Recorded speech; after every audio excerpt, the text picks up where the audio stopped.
right, hope you're all doing fantastic. We've got a new format today. We're going to be continuing our drawings, our Bargue studies, but we're going to be doing this as a vertical format because why not, right? Why not do something new? I've been doing these streams for the last couple weeks via or last couple weeks, right? Yeah, it's been a couple weeks since I've been doing these. Just doing these live streams in horizontal format, but you know what? Let's go for a vertical format now.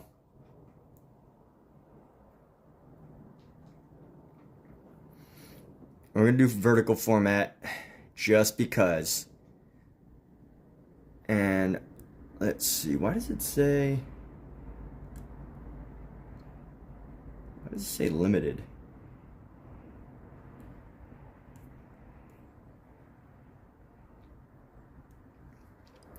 Anyway, so we got these studies that we're doing right here, and we're going to start here in a moment. I got my supplies, so I can have all my supplies right here. Just a couple of different pencils, STAEDTLER, mainly STAEDTLER pencils, among other things. And to kind of update my my channel real quick, so let me do that. Just upload this. Update my my channel real quick. And here we go. Let's see. Oh, no. Let's go. Yeah, going vertical. Vertical is kind of annoying though because when I try to view it, it's kind of annoying though because I can't pause it and chat at the same time.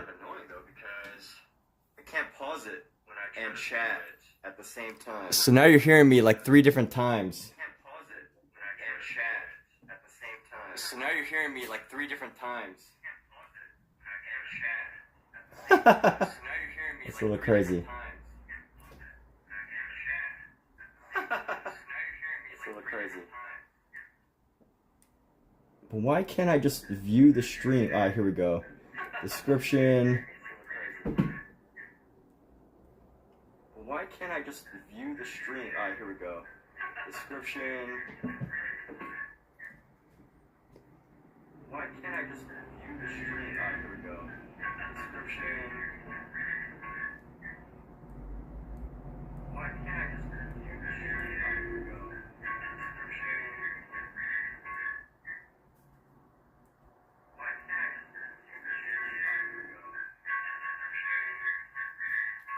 Sorry, I'm an idiot.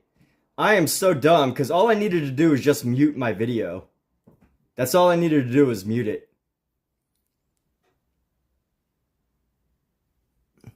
Alright, so here we go. Sorry for that, people. Sometimes common sense isn't so common. What's up, Danny? Congrats on your upcoming successes, your run, and everything else. Congratulations.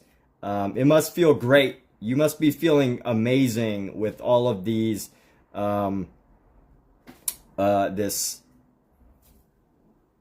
these physical challenges you're doing. Congrats. You must feel amazing.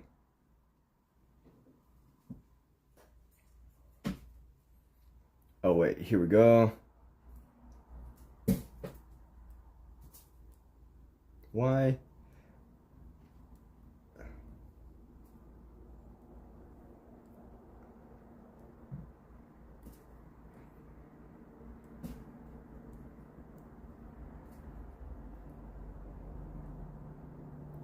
Alright, I'm pinning that message.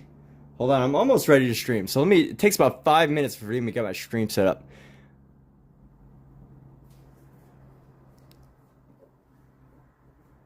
Hey, yeah, no worries, Danny. It's all good. It is all good. Like, no worries. Honestly. I wouldn't even know. So, you know, but I do if anything, I at least appreciate you thinking about it this time. And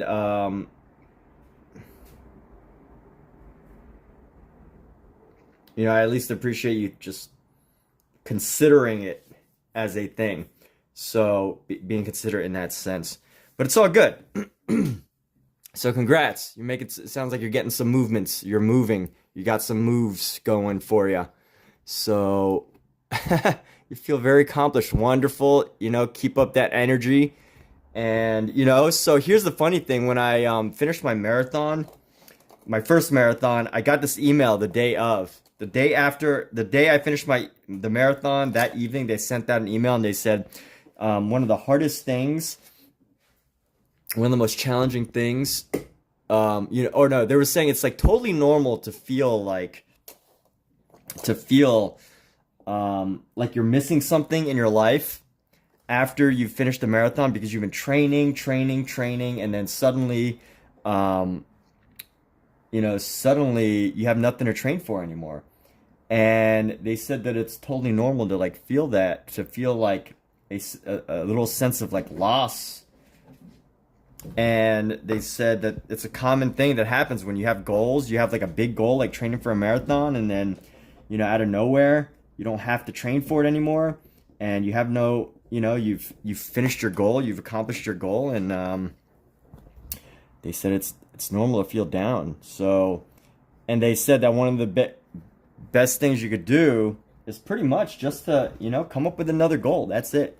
But I only share that with you just to say this, you know, I think it's interesting how, you know, training for a marathon or training for a 5K, it's wonderful. It's fantastic. And, you know, to ask this, so do you have like plans after the 5K? Are you thinking that you're going to do more, or, you know, are you feeling good enough about running now that you're going to stick with it? What's the thoughts there? Thinking into the future.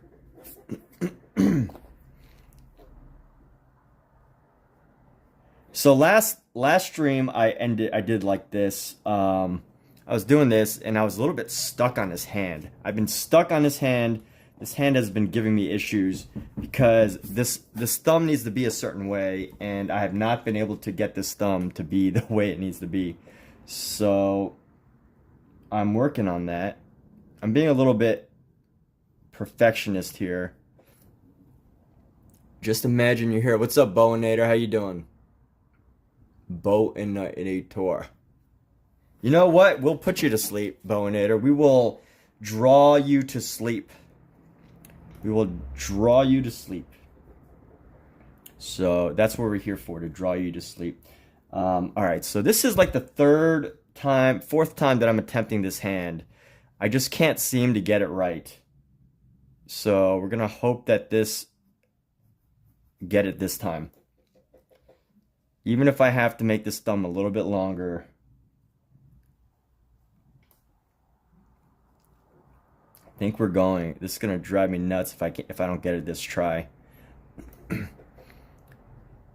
But Omiza, I've been watching a lot of you talked about this guy named Jason Bois. And I've been following his channel a lot lately, his Instagram. So Jason Bois makes like commentary. You want to keep the running, but you have to keep your eye out for another race in your area. Great. Yes. You know, as soon as I started running, I would constantly get ads for this race or that race. And I was like, you know, and I started looking it up, and there's like races everywhere in Los Angeles. And, you know, that shouldn't surprise everyone, but like there was probably a race like every other week, which I was absolutely blown away by. I didn't know that that was a thing. But I think, nope, this thumb is a little bit too stubby right now. I need to elongate this thumb. So elongate. So this should be about that length, and then this should be about a little bit more than double.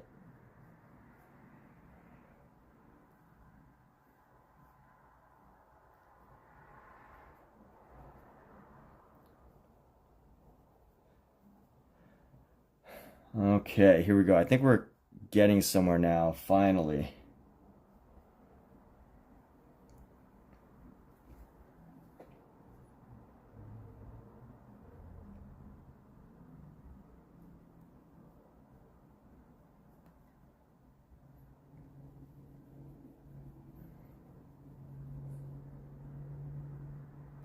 Oh my gosh, I am still baffled by this. All right, somebody, here's where my struggles are, all right?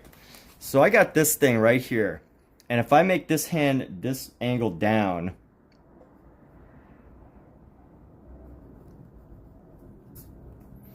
this technically needs to be above this, or at the, this technically needs to be at like exactly the same height as that.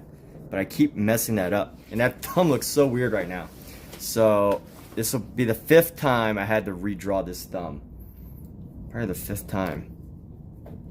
This is why people use grids.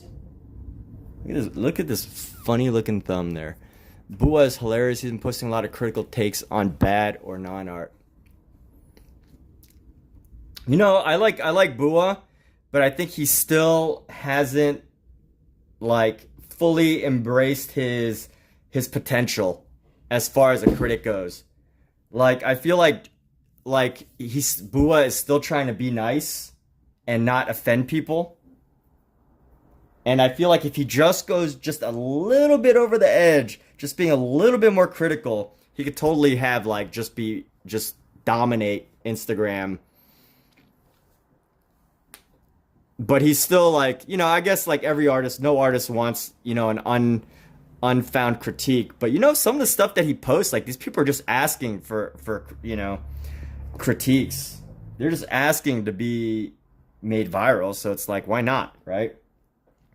But I think, you know, I think Jason Bua is just one, like, just a couple really good commentaries. I mean, he's a really good commentator, but I think, again, like, as I was saying, I still think he's just a little bit, like, timid in his critiques. He just needs to just push it over the edge a little bit, you know? Just give it a little bit more of a, like, roast type thing.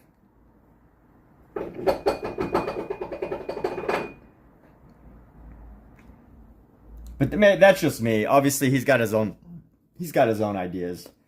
But yeah, I like Jason Bua. Excuse me. This freaking thumb. I can't stand this thumb. Yeah, he's definitely figuring it out.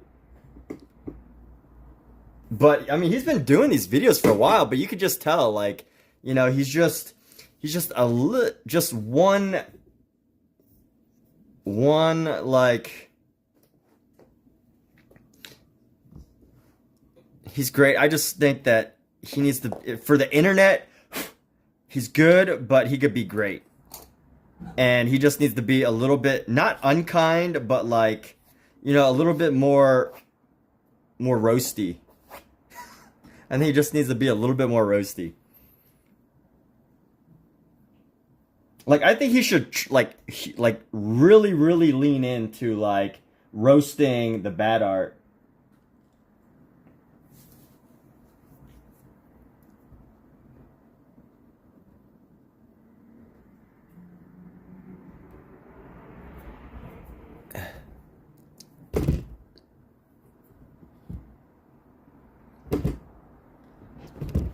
What do you mean, pedantic?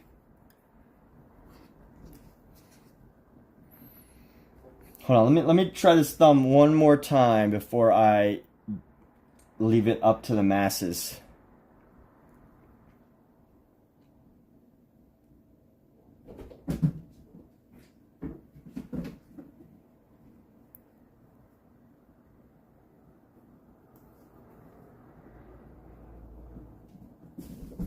My cat is acting up tonight. I think I haven't been giving him attention, but he does, like, he's like not coming to me. So in that case, I have to, like, just let him be.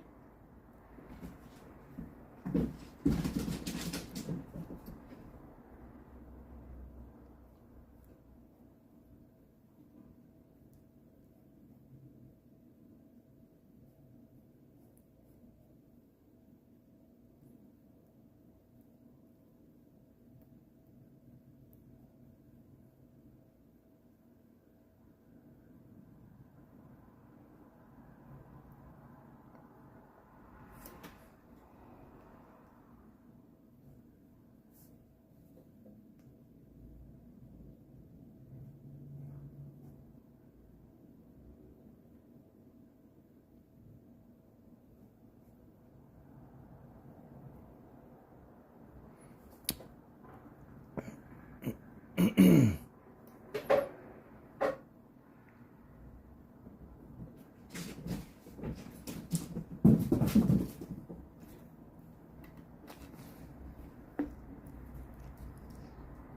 he's riding that edge. Yeah. I mean, hey, here I am. I'm critiquing Justin Bua. I'm giving him a bit of his own flavor, right? His videos are art. His videos are a form of artwork. And this thumb. So here's the dilemma I've been having.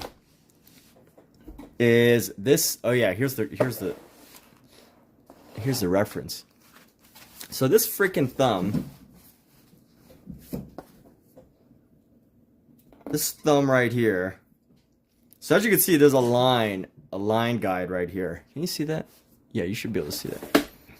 And where I'm having trouble is that this part right here is supposed to pretty much be in line with this. But every time I draw it previously, it was not doing that way. So, you know, now I'm at like a good angle with my thumb and everything. I'm okay now. But that's where I was having trouble. But now I got to figure out the length of this thumb. So obviously the length of the thumb is a little bit weird. I know it's going to look a little weird because the angle, it's a little bit like foreshortened because the thumb is bent.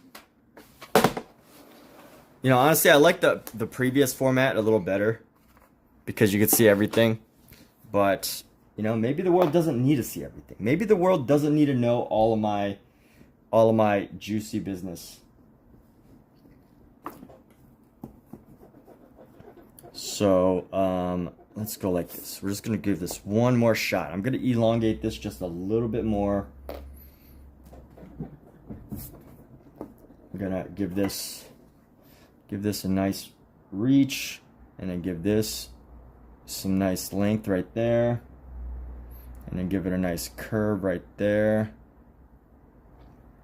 And you know, one thing I don't want to fall into the trap of is assuming what I think what I want to see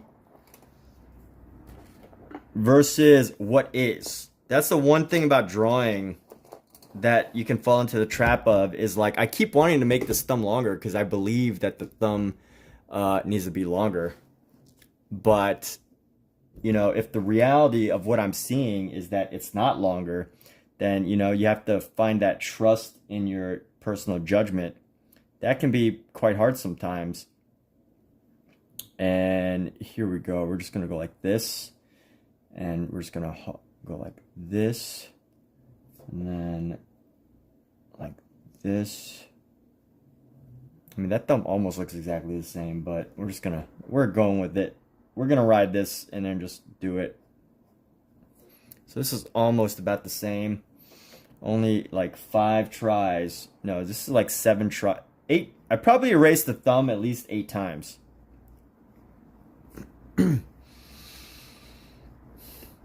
Yeah, maybe shading will make the difference. But, you know, I just realized that this is like, you know, drawing sometimes comes off like a video game to me, you know? Like, or like a puzzle.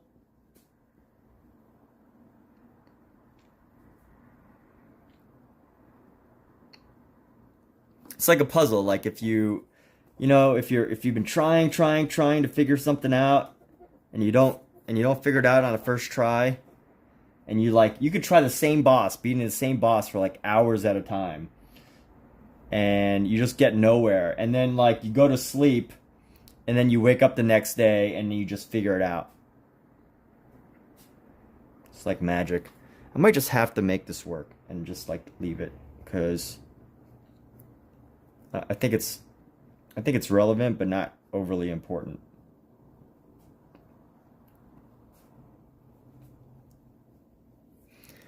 So there we go. So shading will make a difference. Yes, it will. Hopefully. I mean, yeah, like shading always makes a difference, but I definitely think as you're saying, you know, trusting the process, and once we get into the shading, that there becomes a whole new thing, right? The shading adds a whole new dimension to it. Literally, shading is the dimension. Without shading, there's no dimension. So, yeah, We're being both literal and figurative with what we're saying.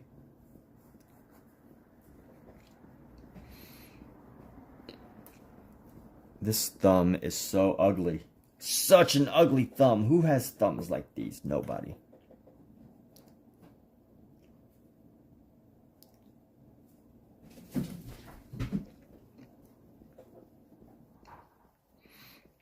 Alright, we're gonna go get a nice curve. This curve should be just no more higher than the thumb, so I'm gonna go like this. No higher than the thumb right there. And that is definitely higher than the thumb, right?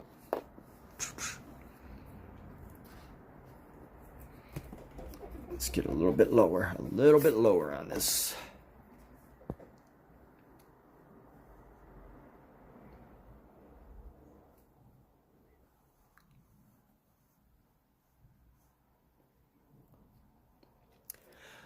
Whew. Do I have a bodily sense when drawing the thing I'm looking at?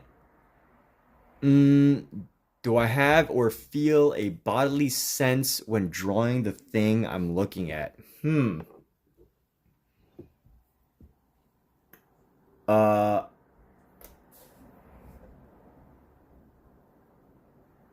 guess that depends on what you mean.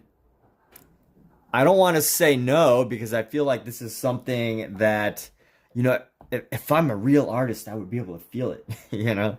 But I also don't want to say yes because I'm not exactly sure. Gosh, my knuckles are getting dry. I need to go put on lotion. I'll be right back, people. I need to put on some lotion on my hands. Look at my hands. I can't be doing these streams with dry, ashy knuckles. I'll be right back. I've been washing my hands a lot lately.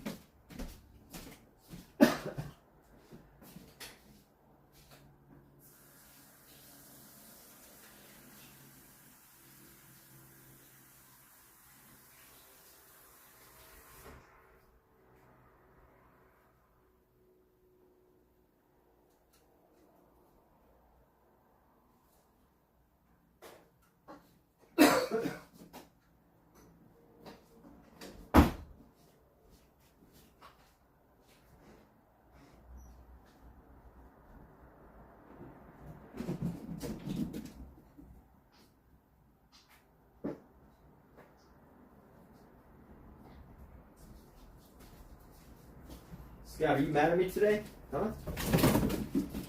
Hey, bud. You mad at me? Oh, what's up, pal? You're acting like a stranger. Acting like you don't even know me. Huh? What's up, dude? You mad at me? What's up, Scout?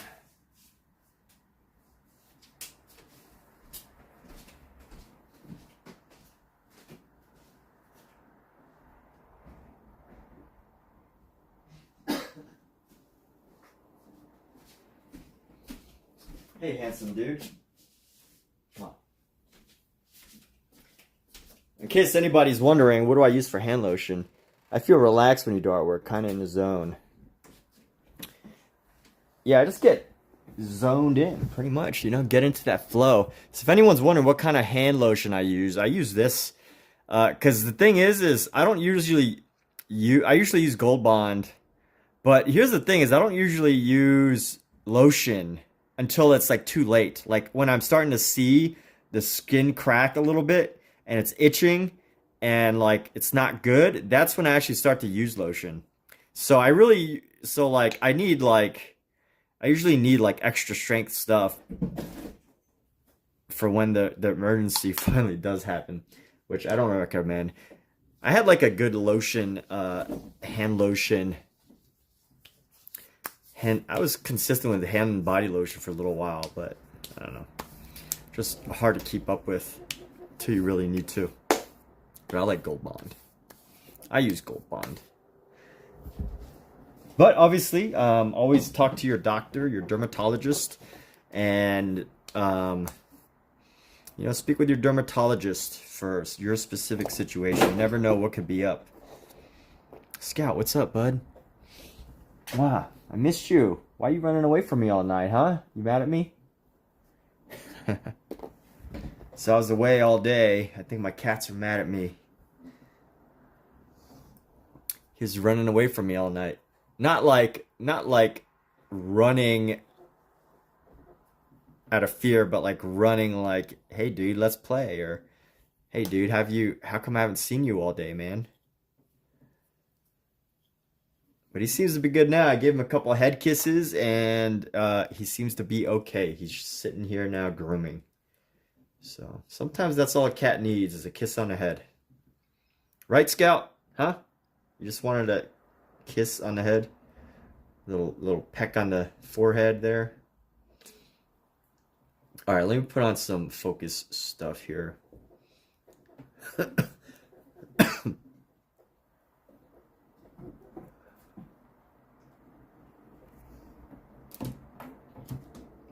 All right, let's get back to this. Get bonded. This forearm is still a little bit high, right? It's just still a little bit high. I can bring this down. I'm kind of like not being accurate today.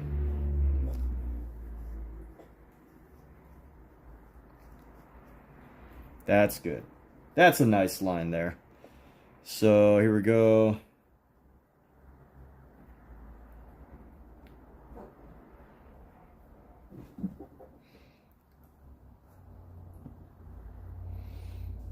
This has been a really challenging piece here. And we're just getting started. But you know what? I think once you get, like, if you get the lines right, if you get some of this, most of these right, the rest will come easier. So I'm optimistic. Despite having to erase this an absurd number of times, I feel, if anything, I'm going to have a weird looking thumb because it looks too long.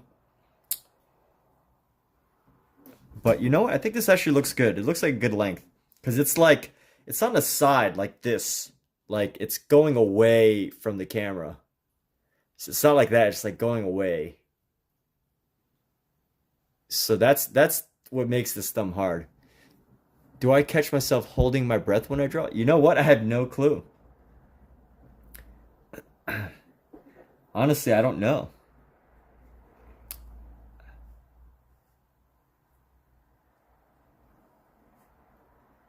Do you catch me holding my breath when I'm drawing?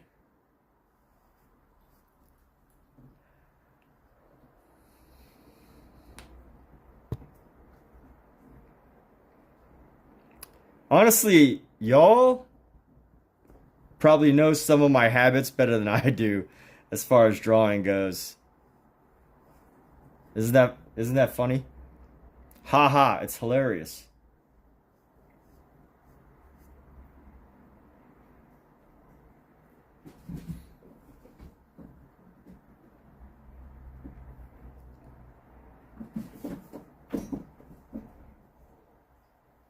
Try not to go off the page here.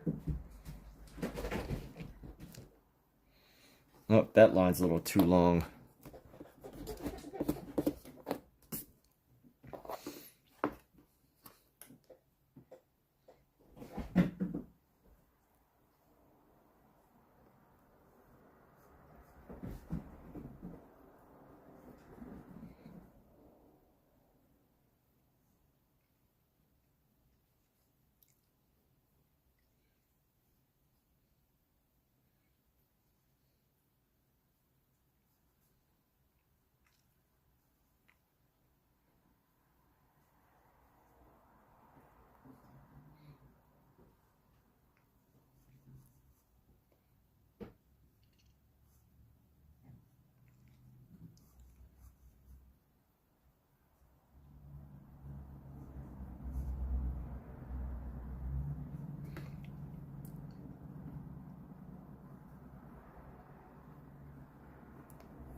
You should catch yourself holding your breath while you draw. Well, that's cool. That's great, man. Okay, so here we go.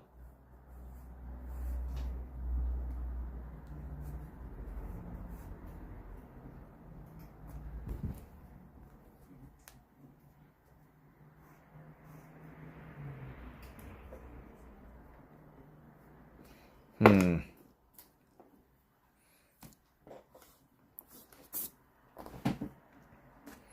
don't know why this hand is giving me so much trouble. I think I'm just like getting too comfortable, you know? I'm just like getting lazy. You know, you reach this point of contentment, and you know, you do a couple good ones, and then you're just like, oh, I think I got it. I think I got it. I got this. I'm a master now, you know? I did a couple pages in Bargue, and now, you know, and then like, and then I just get kind of lazy. No, I don't know what the deal is. So let's go like this, and we're gonna go straight across.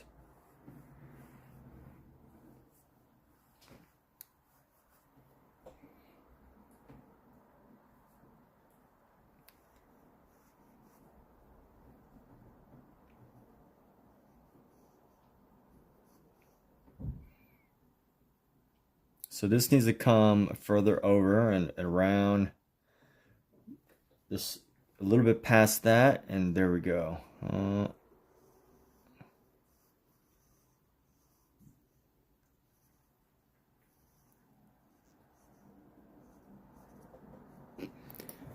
There's so much suspense to my drawing, like, will he or won't he execute this correctly? Will he or won't he make a good drawing? I don't know. Will it be good or will it be bad? There's about a 50-50 shot of either way. All right, so I want to tighten up some of these lines right here. They're a little bit too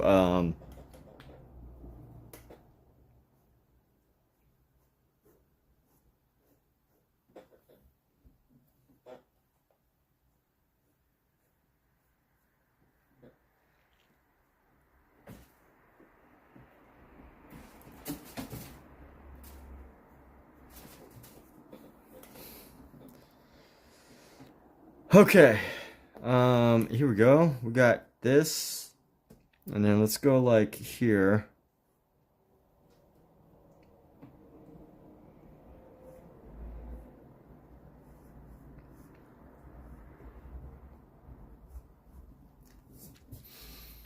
All right, now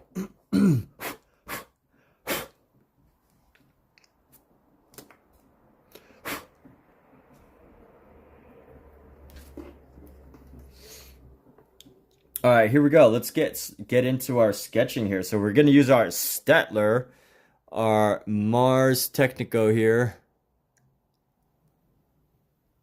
Oh, you know what I made a mistake doing? Did I make a mistake? Oh no, this is fine. This is Prism, right? I feel like there's something missing from my live stream that I usually have, but it's not on here. Huh. I feel like something's missing, but look, my hands look like they're healed already. My knuckles were really red a little while ago. This one's still a little bit redder. I don't know why, if it's like overly red today. But oh.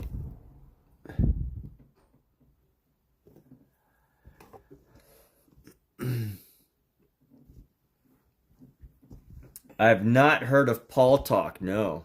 This is the first time I've heard of Paul Talk. I've heard of Logan Paul.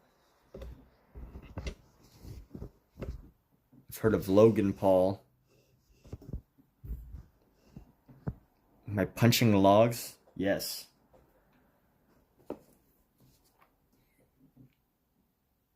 How did you know?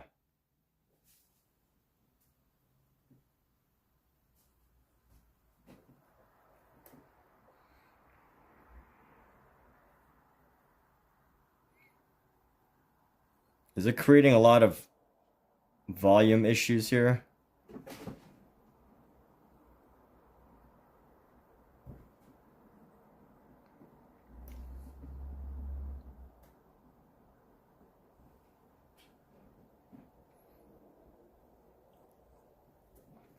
Omizu, man, so I know you used to be into skateboarding. What's the craziest trick you ever did? It's the craziest trick you ever pulled off.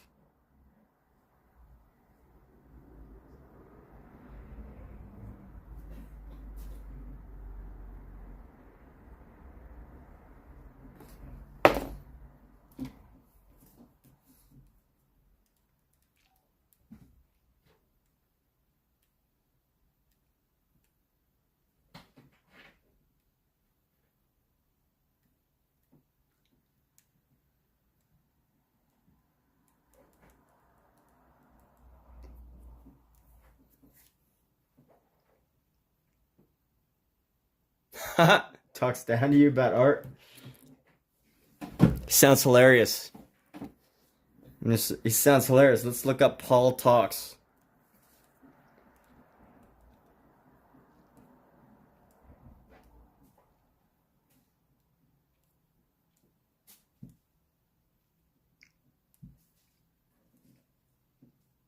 All right, looking up Paul Talks art.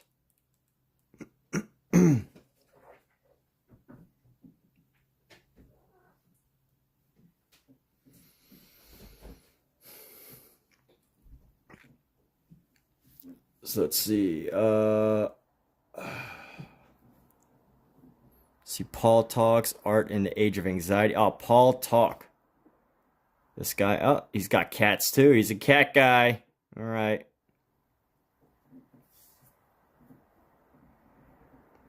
Is this your guy? Paul Talk? It's not Paul Talks. It's Paul Talk.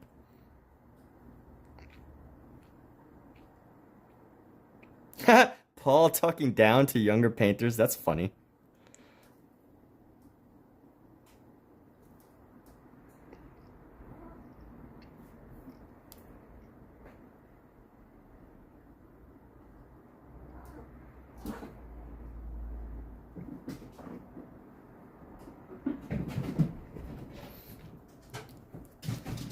Honestly, I don't know how I would take Paul Talks. Like, I like Jason Bua because, like, obviously Jason Bua is like, he's got his niche.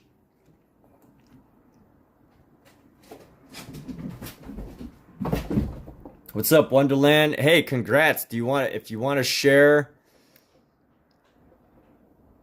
Yeah, I'm still working on Bargue. Yeah, if you want to share your Morpho books exercises, feel free to let me know your Instagram. This offer is only open if you're over the age of 18, because I don't want to share your Instagram if you're under the age of 18, so that you can maintain your privacy.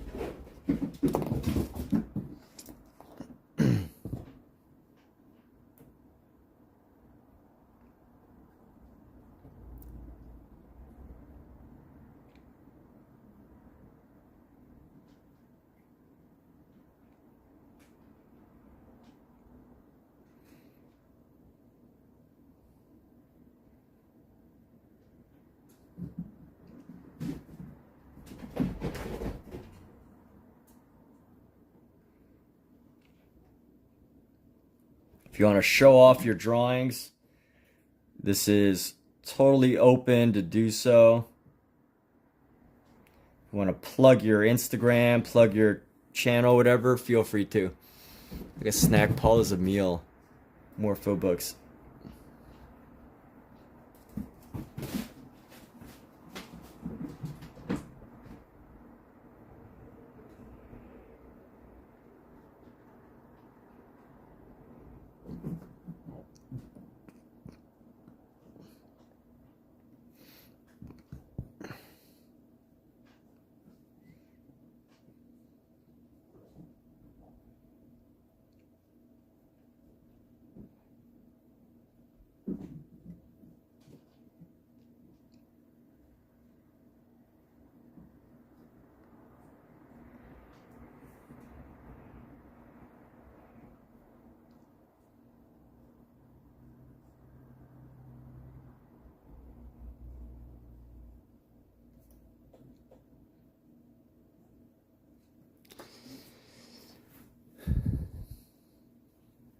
All right, that's cool. No worries.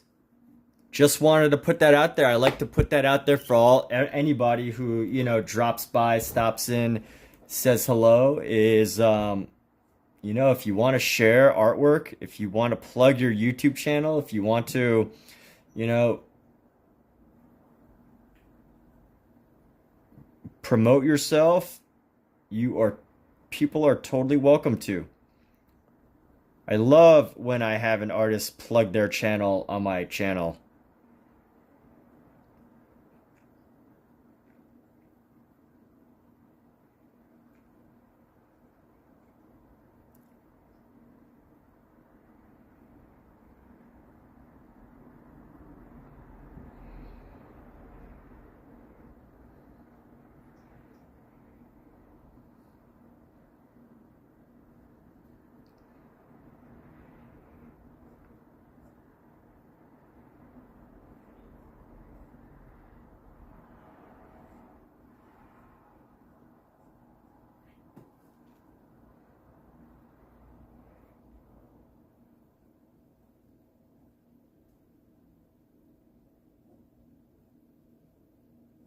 One thing I noticed about drawing with pencil too, you refuse to.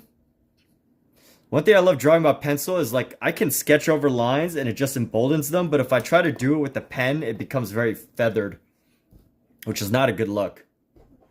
All right, so here we go.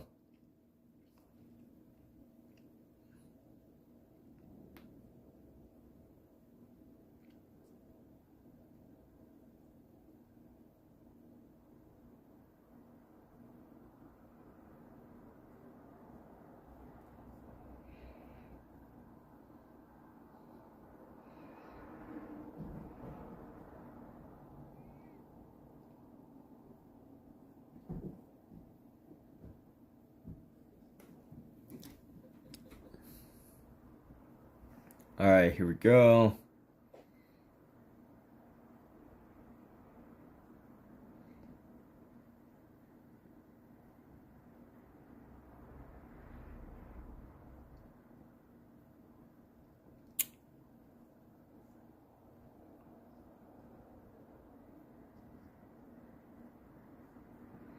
This is the second finger.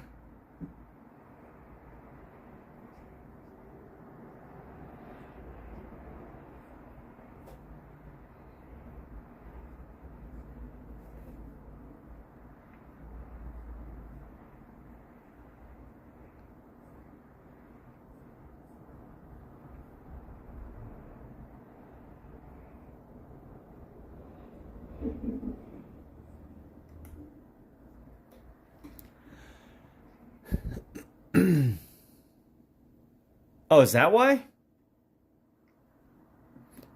The waxiness of the colored pencil helps to make this pencil go on easier?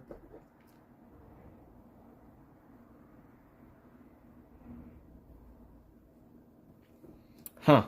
Science.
Can stay. Hey, you take care, Danny. Good to chat with you.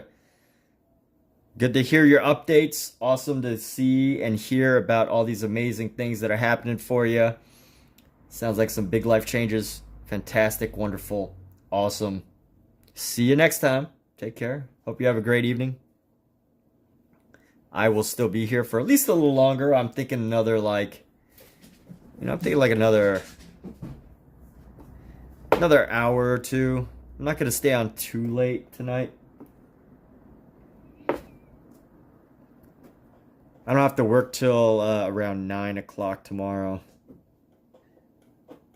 in my day gig.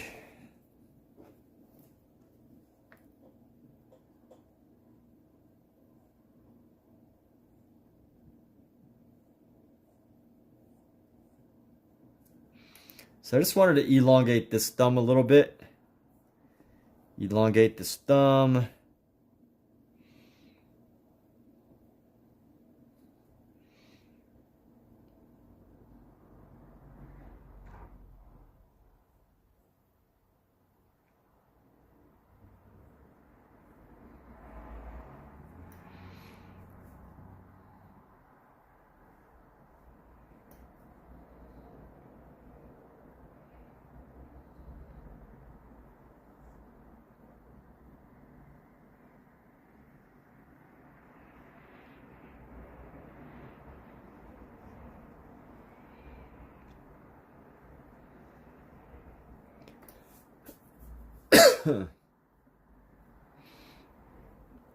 Have I tried sketching my own hand? Yes. Yes, I have. I've sketched my own hand quite a lot of times. Actually, you know what? Maybe not that many times. I probably sketched my... I could count how many times I've sketched my hand. And that's probably like 25 times. So, you know what? If I'm being totally honest, it's probably not that many times. I've probably only sketched my hand seriously about 20 something times.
All right, almost got the sketch done.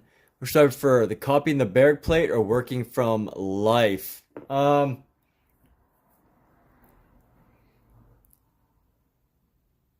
like painting from life. Oh, I like the Bargue plates. I like this. What do I prefer? No, I mean, obviously I prefer this right now because if I didn't prefer it, I wouldn't do it. If I didn't prefer this, I would be doing something else. So I guess it depends on my mood, you know? I'm a very moody person. I'm a human being and I'm moody. And depending on my mood, I may prefer one or the other. Like many humans, I have moods. But also, as far as what's going on right now, I've definitely wanted to stay consistent with one thing. That's part of the reason why I'm doing these Bargue studies week in and week out. I'm definitely gonna continue with this for a while.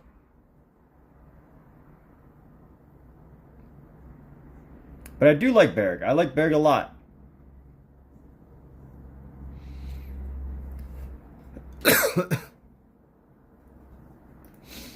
I like Bargue a lot.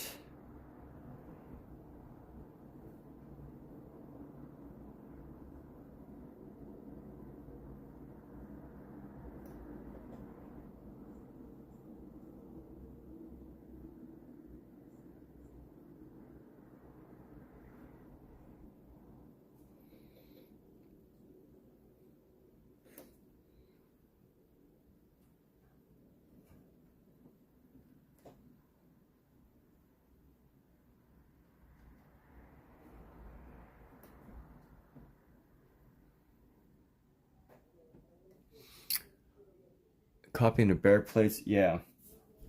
I mean, I like working from life. Um, but yeah, it's nice to just keep to like have something that I could just like repeat over and over, you know, just to this is like very clear as far as the series go. Because by the way, I'll share this with you, Omizu. I don't, you know, always reveal my streaming secrets, but you know, I do sometimes stream just so I have content, or sometimes I do things painting wise just so I have content.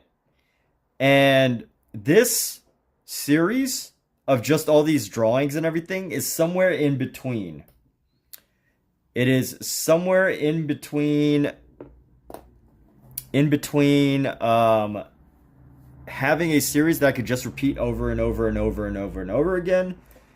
And it's somewhere between that and really enjoying it. Because, you know, that's the one thing about streaming is if you do decide that you have to stream, you know, you have to consider that, right? You have to consider that as part of your craft. And I'm sure you know that. You're not, you know, you're not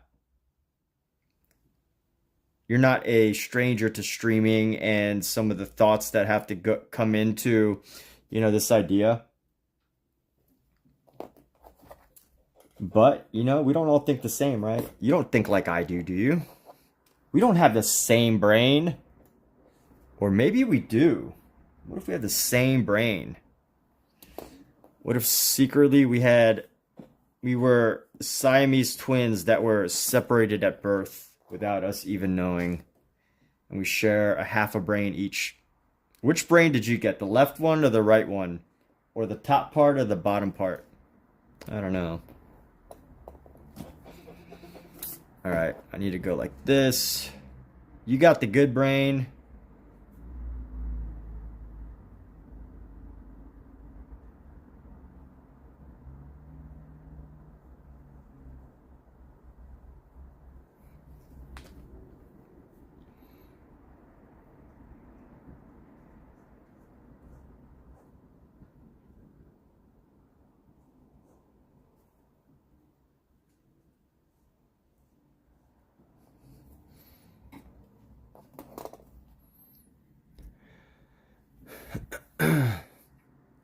So Wonderland wants to know, have I noticed exercises helping in any way? Like, am I able to recall muscle placement, for example? So Wonderland, has it helped me understand anatomy better? I'm going to try to interpret your question. I know this might not be exactly what you're asking, but I'm going to share my interpretation. Is what you're asking me is, you know, have I learned how to, you know, see where muscles are, right? So like, you know, you got an arm here, and then, you know, you got like wherever this is, and you got a forearm, and then you got, you know, you got the shoulder, and then, you know, you probably got like a tricep here or whatever. Has it helped me with that? No. I will say, because that's like an anatomy thing, right? Like, that's really an anatomy thing, in my opinion. Um, you know, can I draw muscles from memory? No. Can I get like a basic idea? Yeah. I don't know what this is. This was my version of an arm, but it's kind of funky right now. Let's see. You know?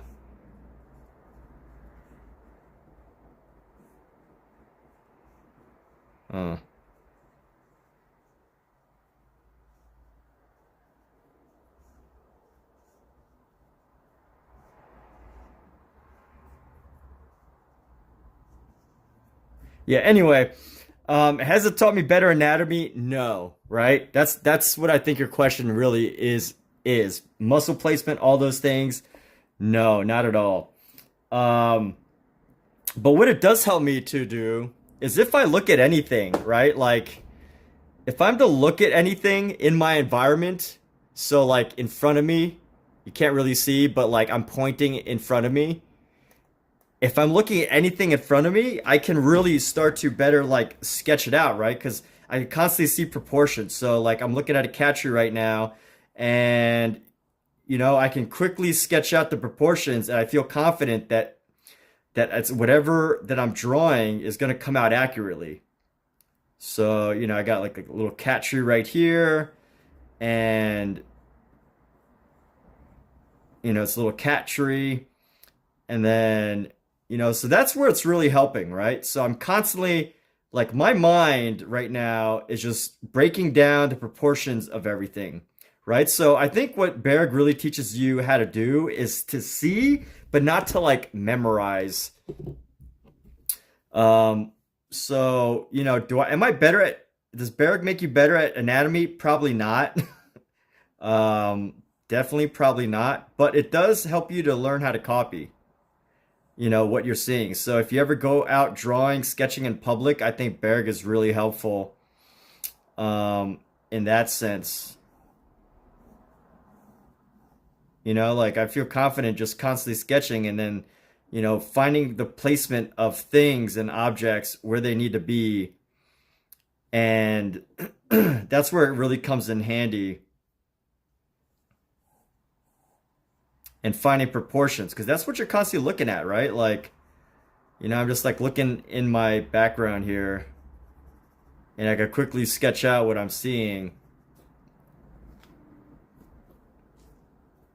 So now I could see like right here, real quick,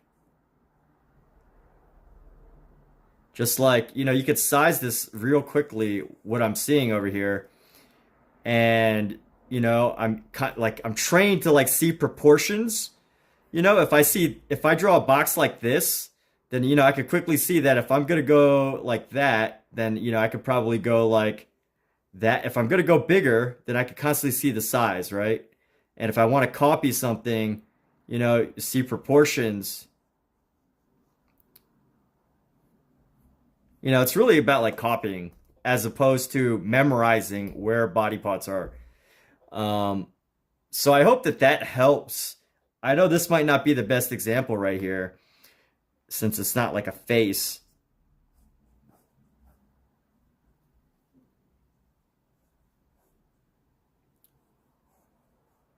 But it's like if you can see something, you can draw it. That's how I feel about Bargue, right? Is all the Bargue training isn't so much to memorize, for me at least. If you want to study anatomy, go to biology. Go get a master's degree in biology, right? That's what I got a bachelor's in biology, and that's what you do. You memorize muscle groups. Maybe go get a fitness certification to do training at a gym if you want to learn anatomy. Obviously, drawing it is totally different, but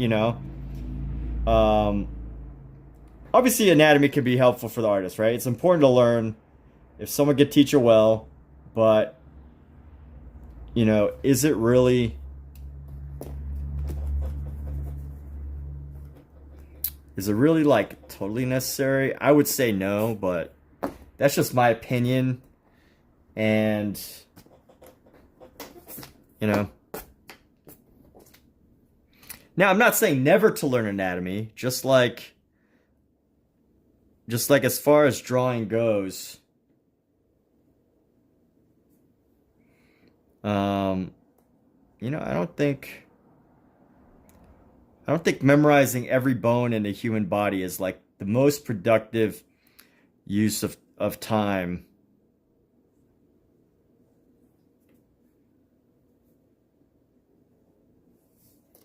You just want to be confident drawing stuff, That's what I think is important.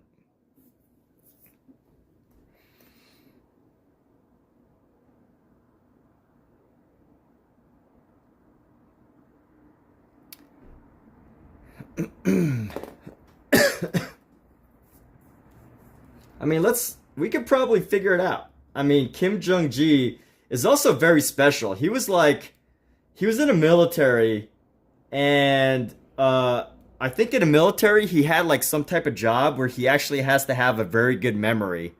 Like, some sort of like, not special ops, but like something that requires you to have a good memory. Kim Jong-gi. So, Kim Jong-gi might also be special, right? Like, I'm not saying he didn't have to practice to get where he is, but if you have talent and hard work, you can really hone in on your talents, obviously. But let's see, he was born, he pursued fine arts at 19, but he was inspired to begin drawing while watching Akira Toriyama, and he would doodle in his notes. So, like, began his career as an artist. So he was 19 in 1975, 20 would be 95, 94. So it took him 6 years to even become a career artist from, 19 when he started his education to 2000, but he worked in the military. So before he even started a career as an artist, it was 6 years of training. He studied there. He had not learned mathematical perspective, something he had previously known by intuition. So he already had an intuition for perspective. And yeah, so the army allowed him to build a strong visual memory of a wide array of weapons, vehicles, and situations. So, that's another thing too, right? Like, he was in the army, and like, that's why he's so good at making weapons and stuff, or drawing weapons, and that is, he was in the army. He did it for 4 years, and he drew and drew and drew. And I think he did have something special to him, some talent that carried well into art. And of course, let's see. So 6 years before he even joined or became an artist career professionally, of course he studied, and then he probably started drawing from seriously from when he was like 10 years old. So, give that another 9 years. So, you say 15 years before he even started his career as an artist. Now, obviously kids, maybe up until 19, he was just a casual sketcher, but I'm sure, he was more serious than average person. So, like, hey, I don't know how old you are, but, Vincent van Gogh was drawing for like 4 or 5 years before his paintings really started to find their style. It's definitely not, a quick thing.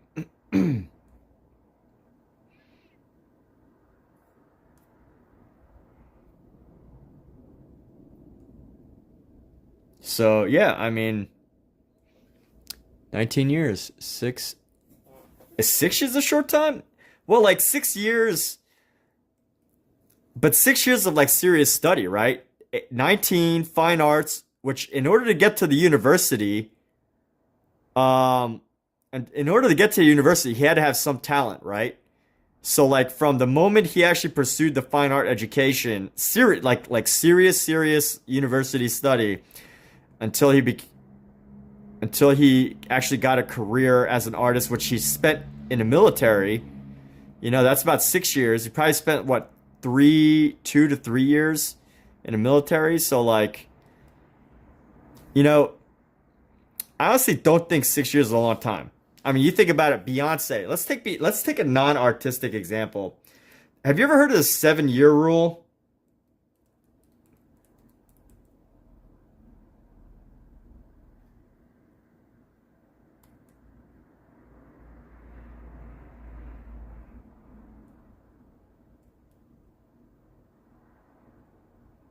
Actually, you know what?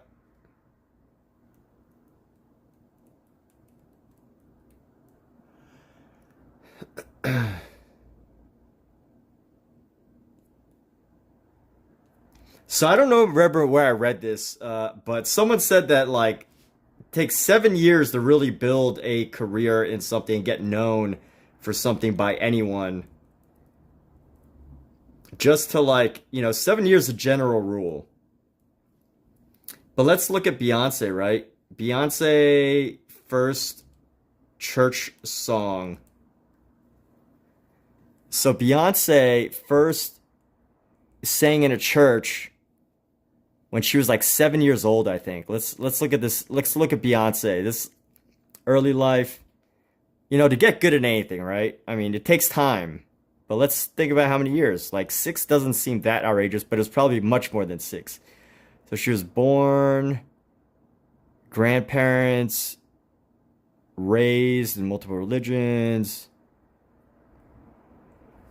artistry, voice. Where's early life, personal life? I think I remember. Beyonce was 8 when she auditioned. And I think she was like singing in churches when she was 7. And let's see.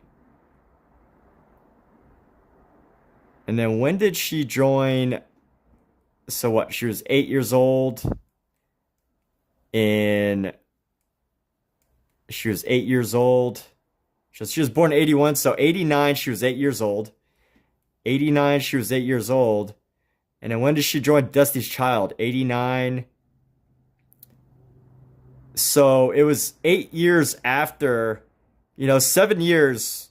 Wait, 89 to 97 would be 8 years. So it was like 8 years before she finally joined, Destiny's Child. Now, she was obviously very talented even from a young age because, she was already getting signed with people. But, you got to practice, right? Like, you got to practice. Nothing comes instantly, right? Beyonce was 7 years, 8 years until she got into Destiny's Child from the age of 8. And then, another, 10 years before she became Beyonce? Well, more like 5, 6. Yeah, so like, that's another example. Yeah, well, 10,000 hours is mastering something. 7 years is the general rule for like, like an average, I heard, of like when people could start to get known for things. Like if you were to move into a totally new city and you wanted to like get really good at something and get known for it and you networked and worked your ass off every single day, it'd probably take you about 7 years before you started to get recognized. So the sooner the better. The sooner the better. I mean, let's look at Picasso, right? Since we're talking about artists here, let's look at Picasso. I think he was like already known by the age of 13, right? Picasso.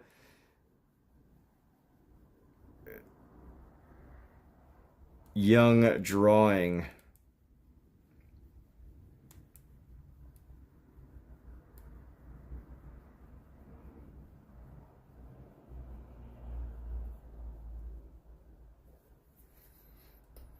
So let's see. So his first oil painting was at the age of 8. So, age of 8 at 13, he did a exam drawing.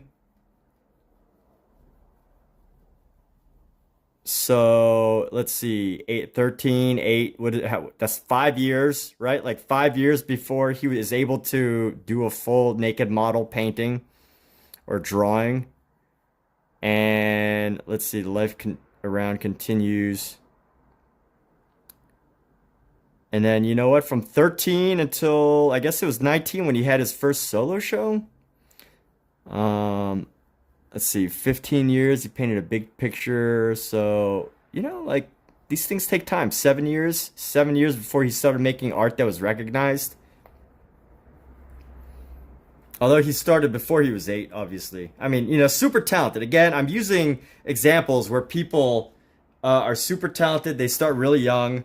But, I think I think you know, the value of knowing that is, you know, regardless of what you're trying to do, give yourself 7 years, 10,000 hours of mastery, 7 years to start to even get known for anything, for what you're doing. And again, these are like general rules. I don't think it's scientific. I just heard it in a book one time. But it makes sense. I actually did some research and I was like, yeah, that kind of makes sense. We're in 2016, 9 years in. All right. Well, hey, that's awesome.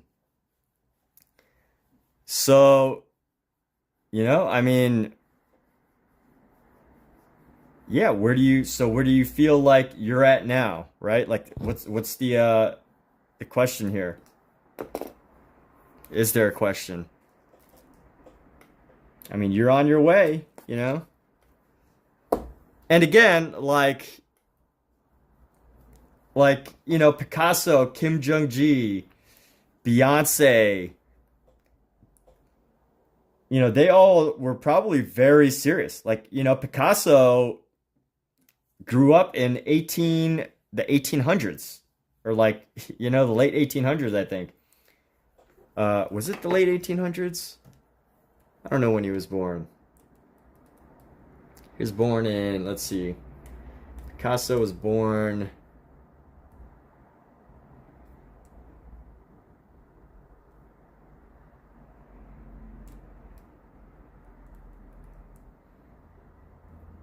He was born in 1881. So I think the camera was just invented. You didn't really have anything to do in 1881 except make art, right? Like, I mean, you could go out drinking or whatever, but if you were an artist, like, you didn't play video games, you didn't watch TV, you didn't uh you didn't scroll TikTok, you didn't doom scroll TikTok. So just knowing that, it's like, you know, Beyonce didn't have computers either, really. Like, you know, she didn't doom scroll TikTok either. I mean, I think she definitely had computers in the 80s. They had computers. I'm just saying, like, you know, not the same way we have today. So Picasso, all those, you know, wonderful, talented, amazing people.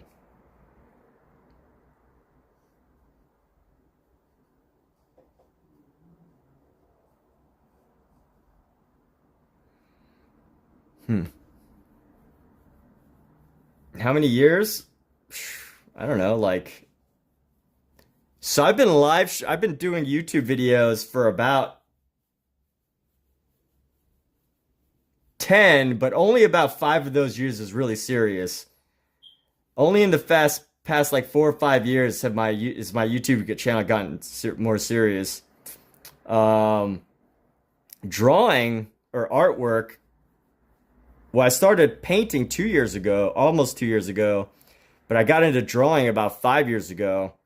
So, you know, still very early in my artistry. But, you know, that's not including like my serious, that's not including, you know, drawing as a kid. I didn't really, I doodled as a kid, but I never really like had a serious practice.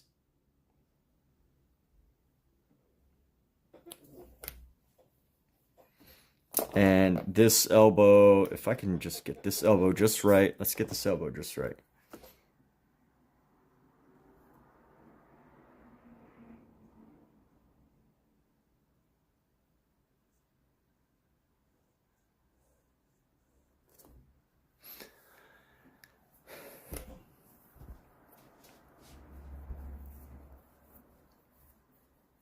I would say my first Instagram post would be the original, like my serious dive into art, like a few months after my first dive into art, which was probably about 4.5, 5 years ago.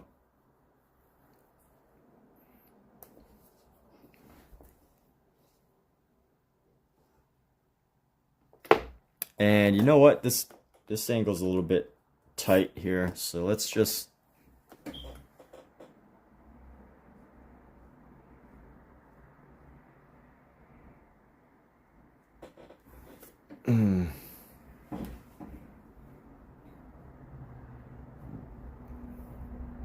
excuse me, I've been burping a lot today, huh? All right, so let's go like this.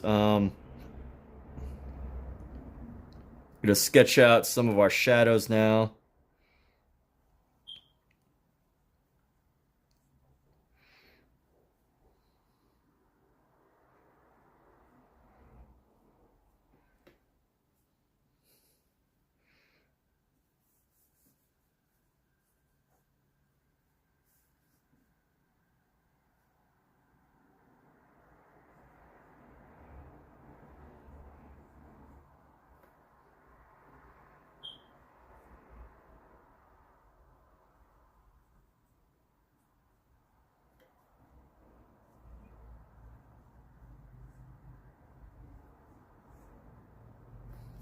And here we go. We're gonna bring this across.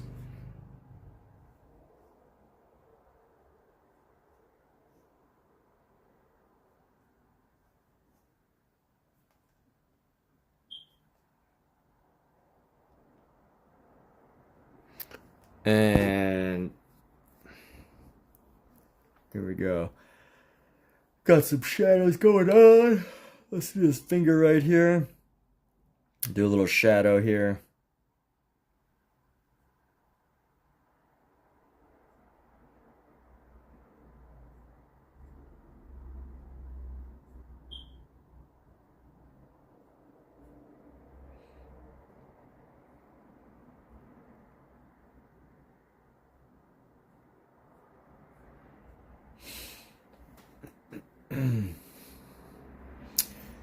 And let's go like this.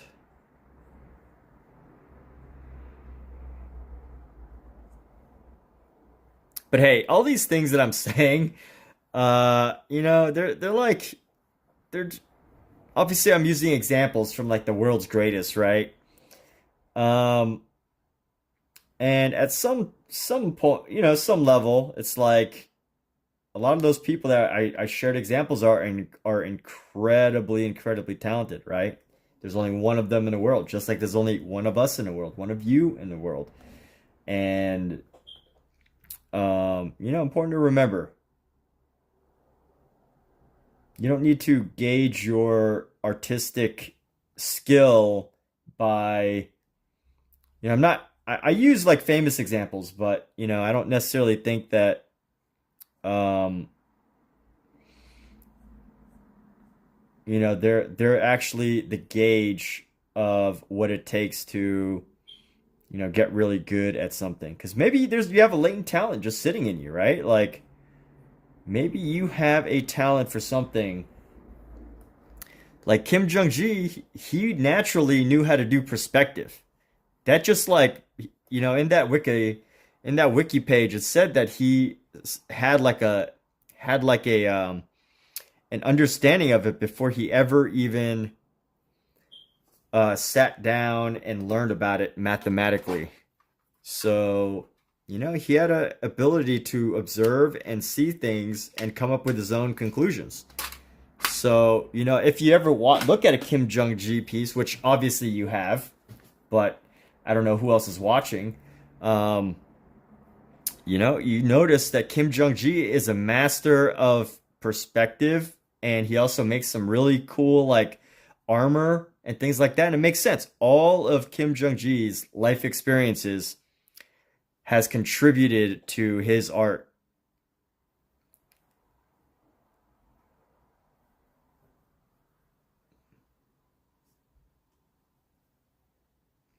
And you know, I think in the military, my guess is that especially in Kim Jong-ji's case, you know, the military was probably like really good. It was a really good time to like, you know, figure out his art, right? He went to school for art and he was able to, you know, focus on it in college. But also here's something else I heard about Korea. I've never been to Korea, but I've met a few Korean people who told me that like in Korea, if you find that you're good at something, if you find that you're good at something, if the school or whoever finds that you're really good at something, like say you're good at drawing or whatever, like they will basically make you focus on that activity, whether you want to be a cook or you want to be, or you've got talent to be a soccer player, or if you've got talent to, you know, go be an artist. Like they want you, the government, and but again, this is only what I've heard, but basically they try to keep you in programs that will hone in on your strengths in Korea. And I only say Korea because Kim Jong-ji is Korean. And you know, that totally makes sense, right? Like in America, right? Extracurriculars, like how many extracurriculars did you do? You know, they want rounded people, but the people that are really good at stuff are not well rounded at all. Um, so yeah, the most talented people, like, you know, they're just doing their activities, uh, a lot of it. So there's a little contradiction there as far as, you know, how America's school system works versus what it takes to achieve something really good. I'm not like criticizing the American school system, but just sharing this idea of what we hear versus, you know, what reality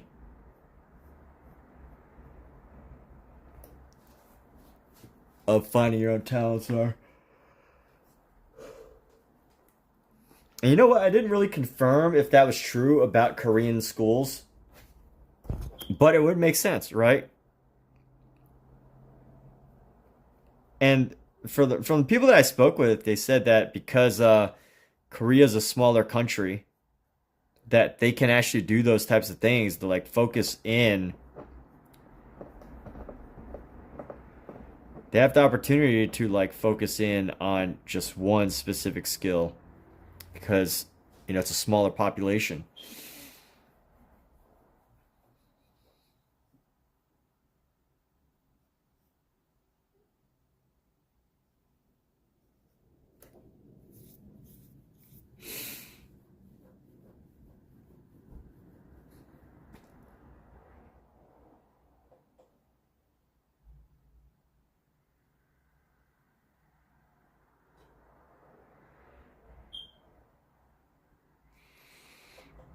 So, anyways, hope that's helpful in some way. Just thoughts and thoughts and thoughts. That's all I do is think a lot. It's the state of being a human being. I think a lot. So let's see, we're gonna go.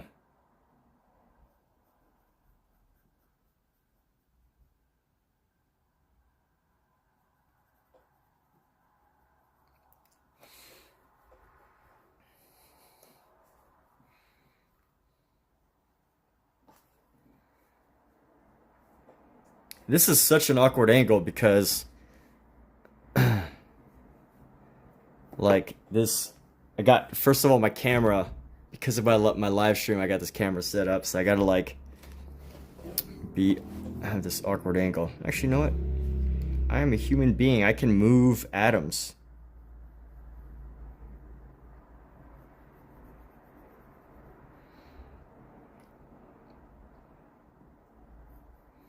Should just move it to where I want it to go, right? I am a human being. We have the gift of being able to move atoms.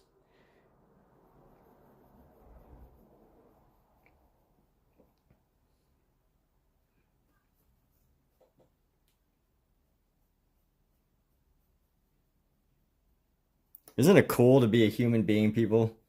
We can we can move atomic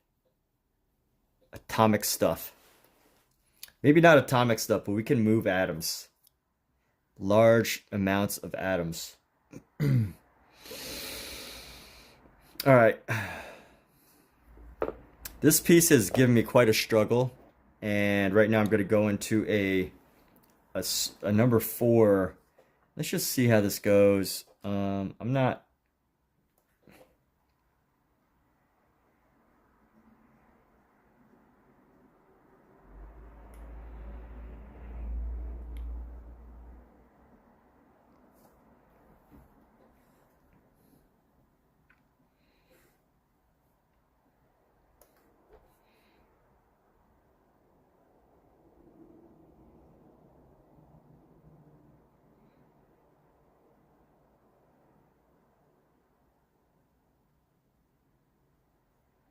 And here we go, just going into some of these pencils here.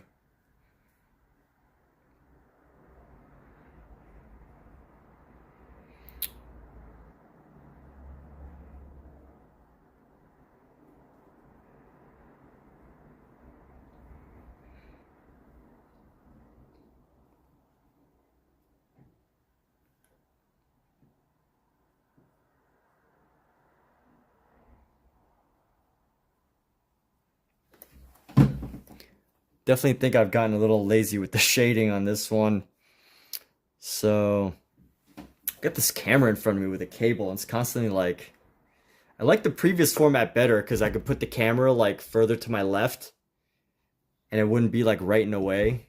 But maybe this will hopefully, these distractions will hopefully make me a better artist sometime in the future. I don't know. We'll see. How can creating distractions make you a better artist? I don't know. Because you force yourself to look at things in a certain way.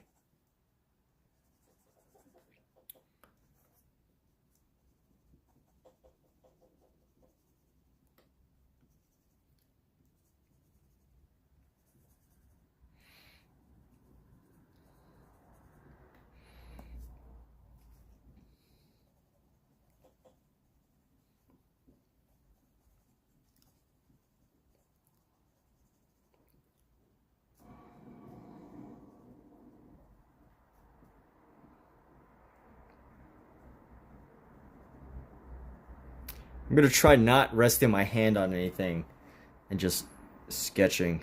This feels like the art way. Feels like the artist grip, right? Use the art grip. It's just this angle's so difficult to do an artist's grip because because you can't just like hold it, you know? It's like I have to actually hover my hand as opposed to letting it just sit in space.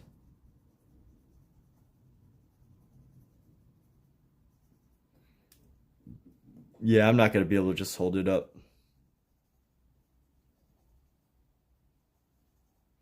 I'll just have to trust in our eraser here. Honestly, I am getting pretty lazy with this specific piece. Why am I getting lazy? I don't know. I don't like this arm. I don't like this arm or hand.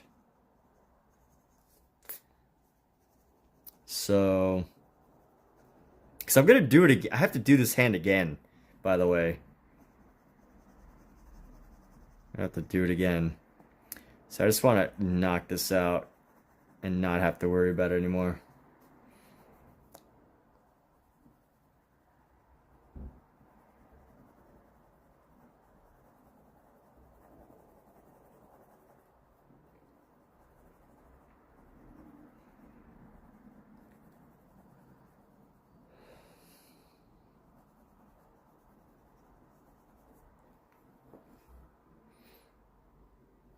Hmm.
we go.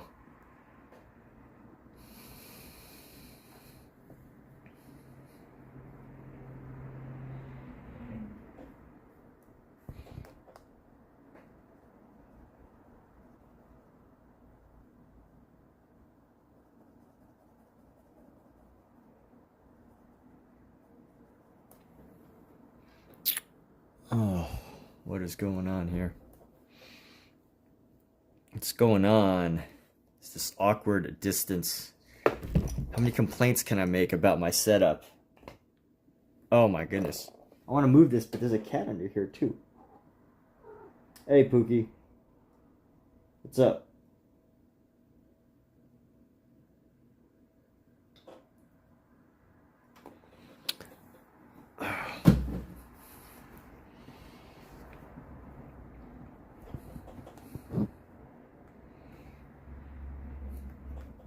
And here we go.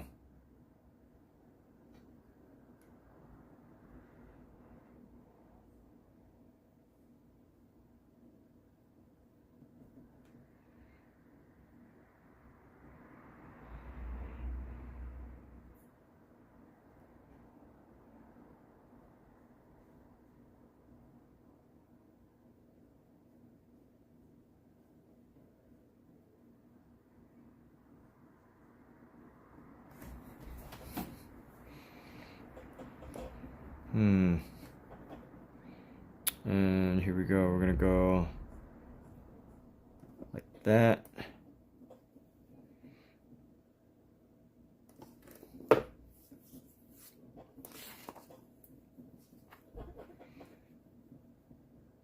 What should I do if I'm not feeling this hand right now? Should push through it. Just push through it. And tomorrow will be another day. Push through it.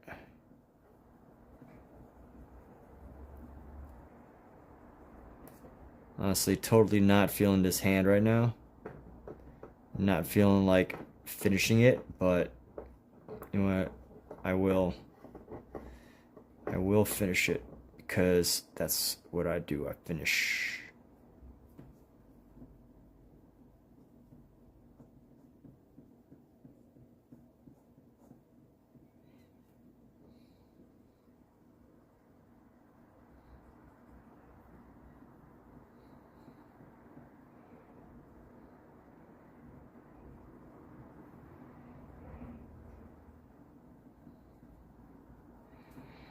And here we go. So need to increase the line weight on some of these fingers.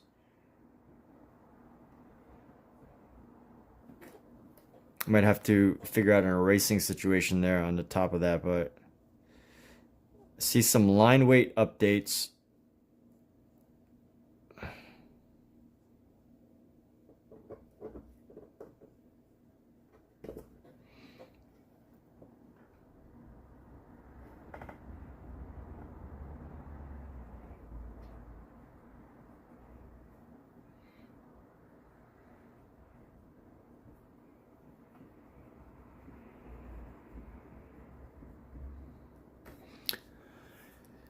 Let's see. Shading's pretty bad, I would say. Shading's pretty bad. The form's okay. I got the form a little better compared to what it was.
By the way, those of you probably possibly tuning in for the first time, this is not a tutorial channel. Shading something I'm into, like a graphite. Um, Honestly, not really. You know, Wonderland, I like to paint. The main reason why I'm even doing these studies right now is because of what I read about Vincent van Gogh, who is my favorite artist.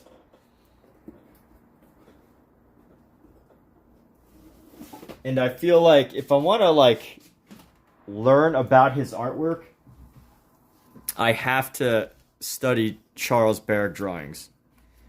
I don't know if I showed you this, but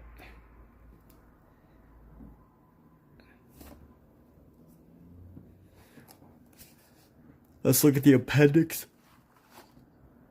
24, 26, 47.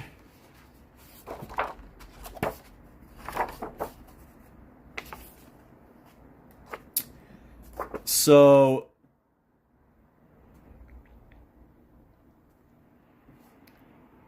Van Gogh started studying Cours de Dessin.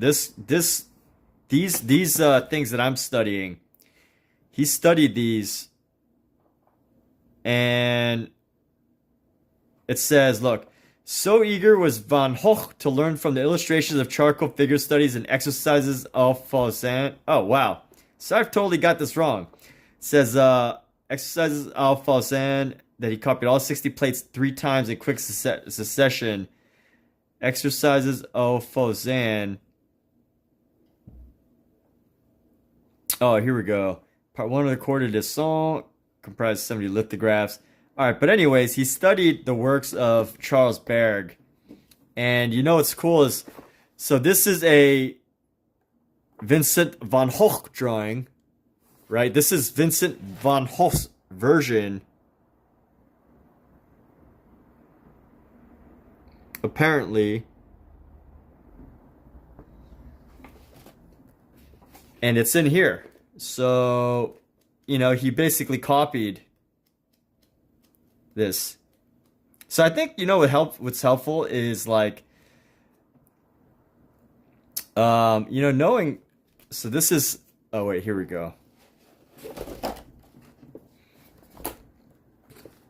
Part of why I do this is because I was really curious about what Vincent studied. And you know what? If you're really interested in Kim Jong-gi, you know, it's important to know what he studied. Like, this is one of the plates, right? So Vincent did his own version of it. I think this is supposedly his version, and he copied it. So, you know, it's just things like that. Let's see. Let's go into Vincent's book right here.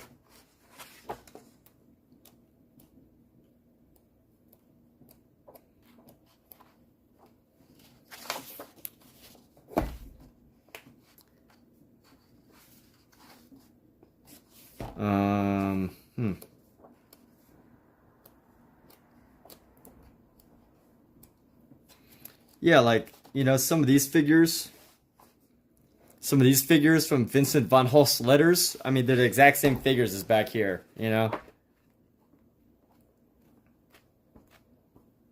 So it's like these exact figures.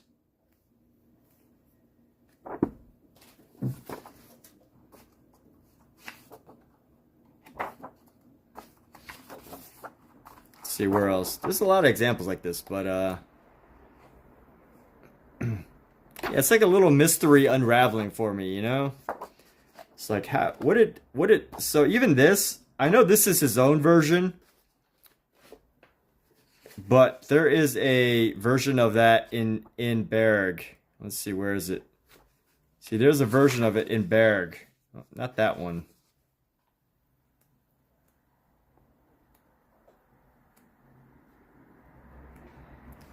So I think his was a different angle.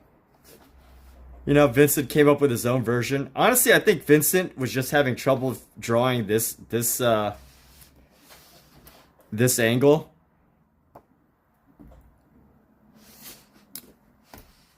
You know, he could try to come up with his own way of doing it, but Oh wait, you can't see what I'm seeing. Right here, see? Or maybe he actually used a real cast. I don't know, but oh, it's like a little unraveling mystery.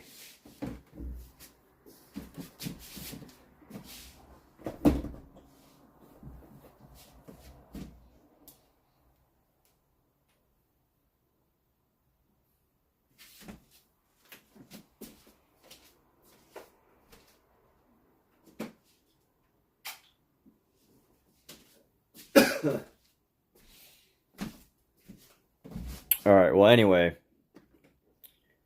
So you're shading something I'm into. Does this help my painting? You know what? I'll find out. You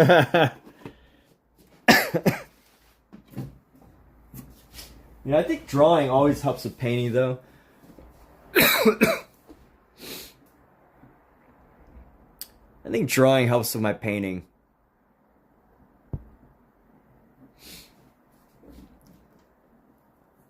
Like, let's just pull up my Instagram.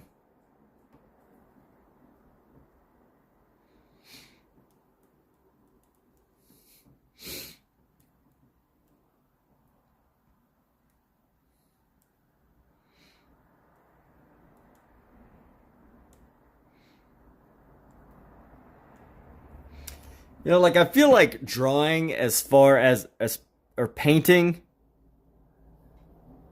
like, painting as far as, you know, it just helps you problem solve. You know, you can just get, like, painting is just adding the color to things.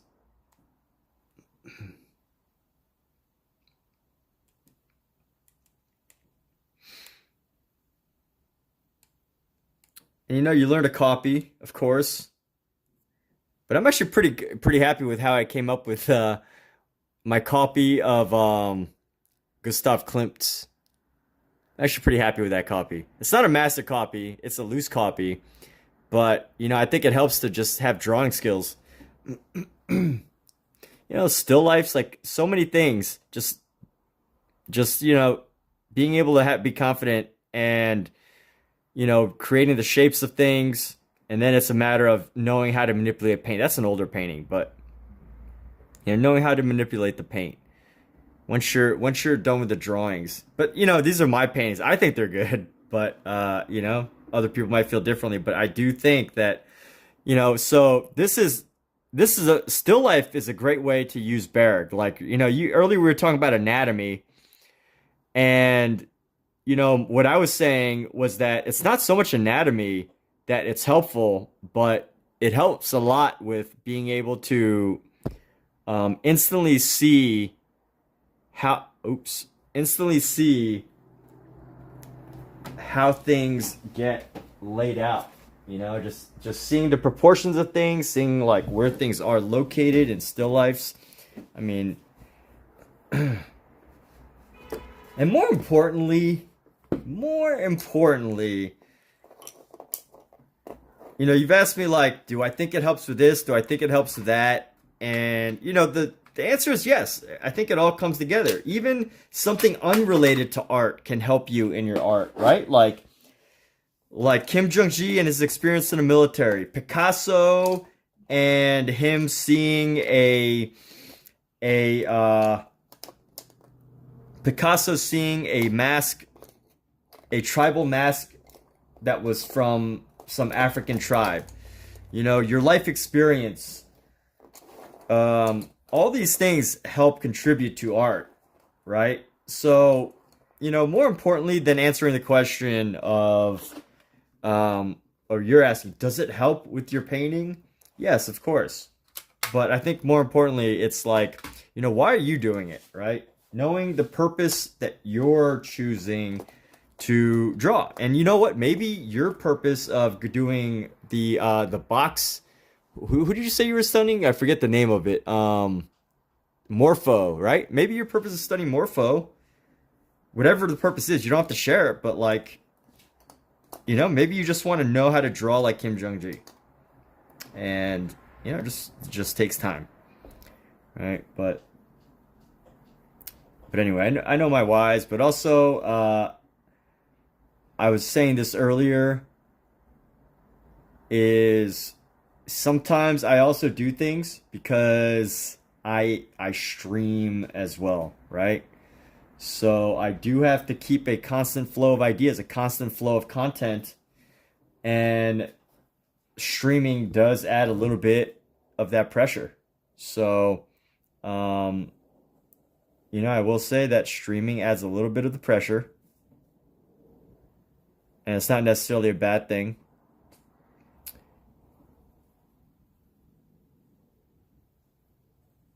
If anything, I find it helpful.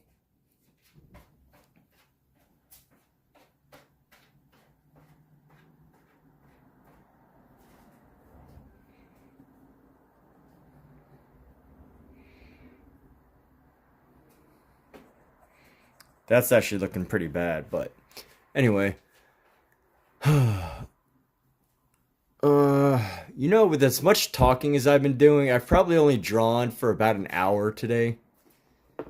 I've streamed for an hour and 48 minutes, but if I take away the time that I've actually spent talking, probably like I've probably spoken for like 45 minutes and like shown stuff for 45 minutes. So I usually subtract time too. Like if I feel like the real number is maybe I've been drawing for an hour and 15 minutes, I'm the type that'll say, okay, it's probably more like an hour.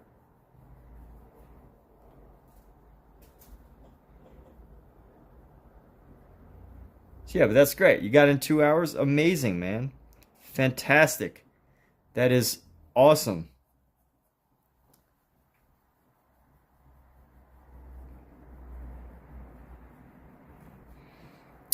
And honestly, if I think about how I'm doing tonight, my drawing's okay. I'm just like not feeling this hand, and also I'm at like a new angle right now. Doing this from a new angle. Because I'm doing this vertical stream now. So I'm doing a vertical stream, and this thing is a little further away from me than it usually is. Maybe I can move it closer. Let me see. How happens if I move it a little bit closer? Is that good? I don't know. Anyway.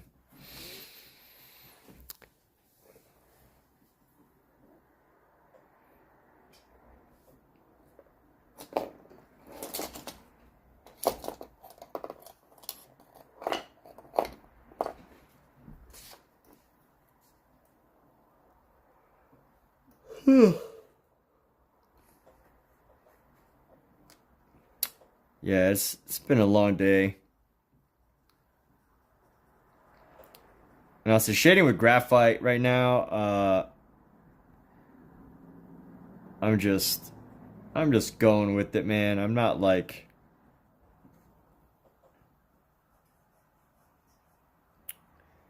I'm not getting too serious with my shading right now.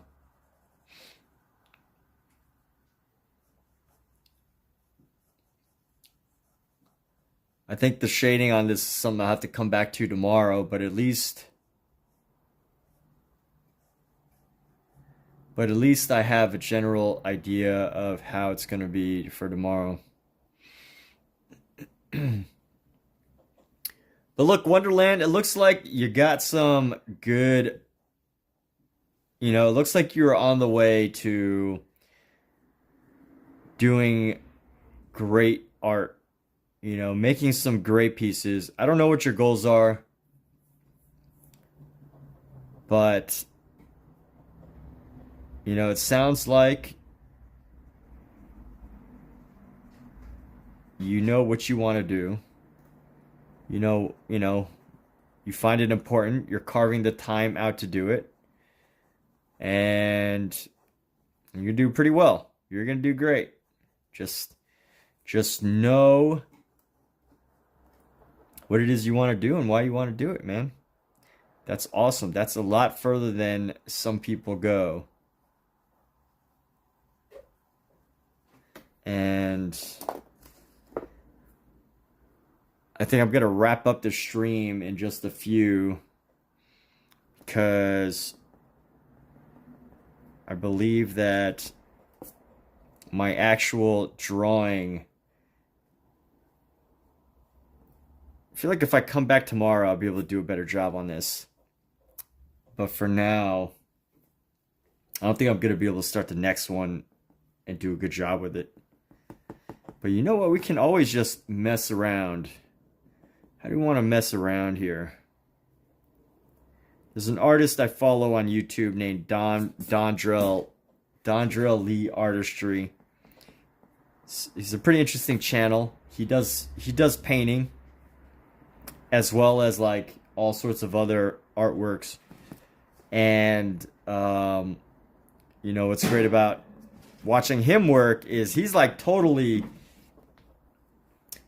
totally that, just like connected to his creative mind, right? To just see somebody who's like totally committed to being connected to his creative mind. And when I say his creative mind, you know, he just like lets his drawings like flow, right? He just like lets his drawings flow out of his hand, however they may turn out. And he's got this style. He's got a style to his work. And it's great. And you know, when I do stuff like this, I think I have cool things that, you know, I think I make some good stuff. But at the end of the day, I know that it's just a copy. I know that you know, that it's not difficult to duplicate because I've done it. And you know, to be able to connect to that like creative source of your head, of your mind, your brain, to be able to connect to that creative source. I think when you do stuff like this, copies of Charles Bargue, you know, you kind of lose that connection. You lose that connection because what you're trying to do is you're trying to do what somebody else has came up with. Nothing wrong with that, but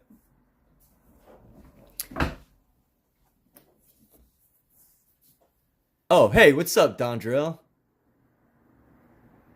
Awesome, dude. Well, hey, what's up, man? I was just sharing your channel with In Wonderland.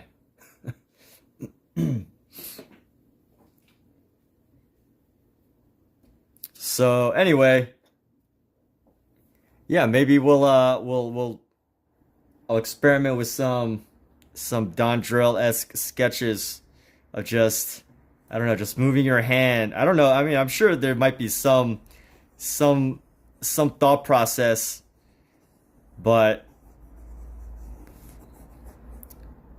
you know, I think everyone, of course, if they were to just connect to their creative source, you know, if they were just connect to their creative source, meaning, in my opinion, my interpretation of what that means is, you know, just letting your mind free itself and letting your hand do whatever the mind just feels like doing. That is that creative source, that expressive source. And you know, maybe I think some people have that connection more powerful than others, or more you know, or maybe not more or less or whatever, but they just have their own way of that connection, you know, whatever that is. I don't know. Just let the wrist dance. Yes, the wrist dance. There you go. That's a good way to say it. The wrist dancing. So hey, Wonderland. There you go. In Wonderland 3, Dondrell Lee is here right now, the person that I was just talking about. You can totally subscribe to his channel. You know, if you're looking for a little bit more of trying to access that creative side of your brain, that like creative source, that maybe that, I don't know if it's left side or right side, but you know, whatever that side of the brain is, that's like, you know, you're not trying to copy something, right? Because that's what I'm doing, is I'm trying to copy something. And that is you know, that's a very lot, in my opinion, that's a very, I don't know which side of the brain it is, but that logical, you know, technical brain, right? That science brain where things have to make sense, you know? So, anyway, and then, you know, there's all sorts of other things, but I don't know what this is. What can we find in here? There's a lip.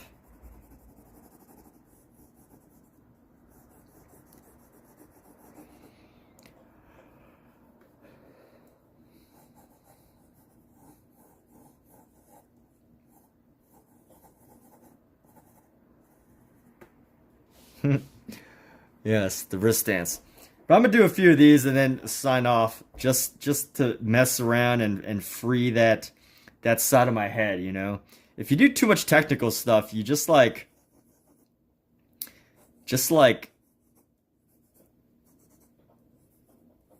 you know, it's like a totally, you could feel it. I could feel it in my head. I can feel it in my brain when I switch from copying to something to like, that's one thing I love about artwork, by the way, is like you can feel the operating system that's in your head. You know what I mean? Like you could feel when you're switching from this activity that like you're copying, you know, it's very technical, it's very, you know, maybe not mathematical, but like, you know, you're thinking and how do I make this shape?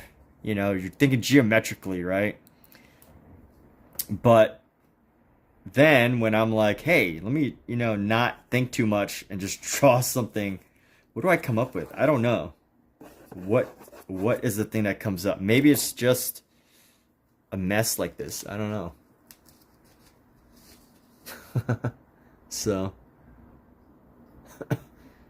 looks like intestines.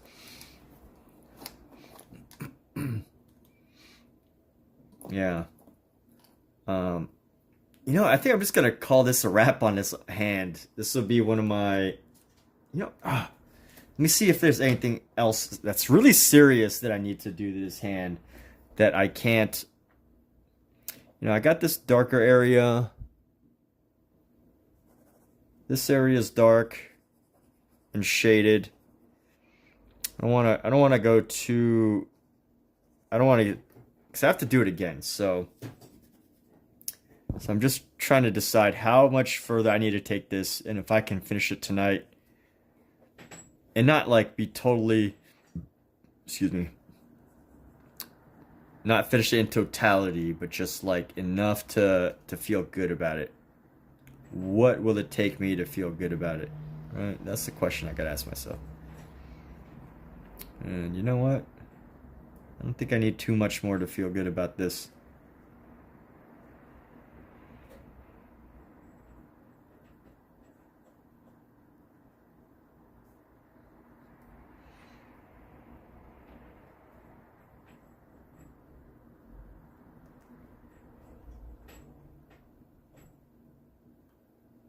And here we go.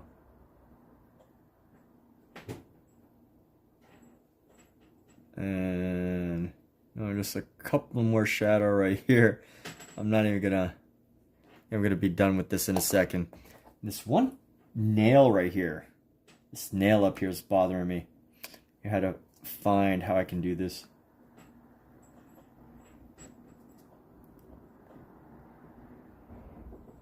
Just want to do this nail a little better.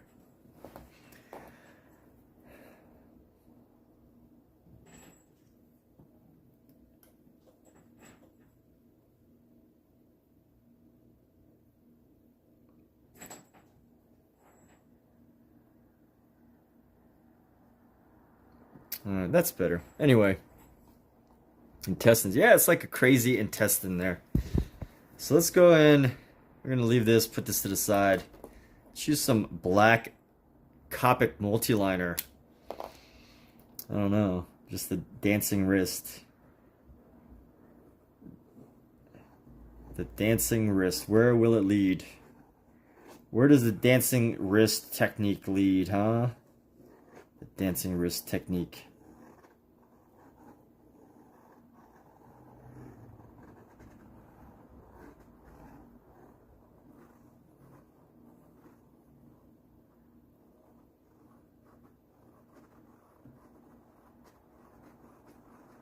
The dancing wrist technique.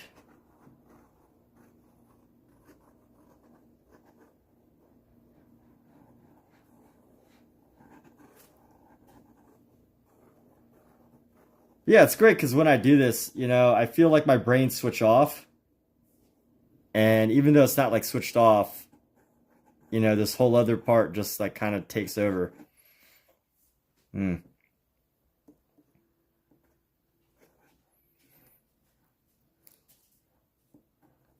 Speaking of which, there's this one of my favorite exercises that I haven't done in a while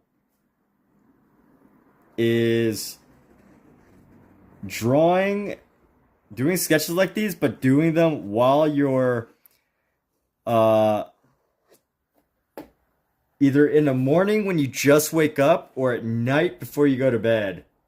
You take a pet, you know, you take your pad, your pencil, your pad, and you just like do these doodles, but you're supposed to do it in the dark and you do it with your non-dominant hand.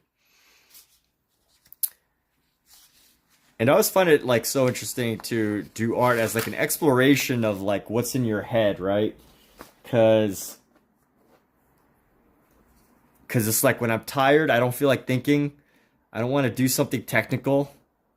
You know, it's just like what goes on in this head of mine. Why does it make these like lines that I want to make? And I don't even know. Like I have no clue what this comes up with. But when your mind's tired, you know, it doesn't have the time. You can't really, it's like you don't have the thinking brain working. Your thinking brain's not working, which is fantastic for artwork, I think. But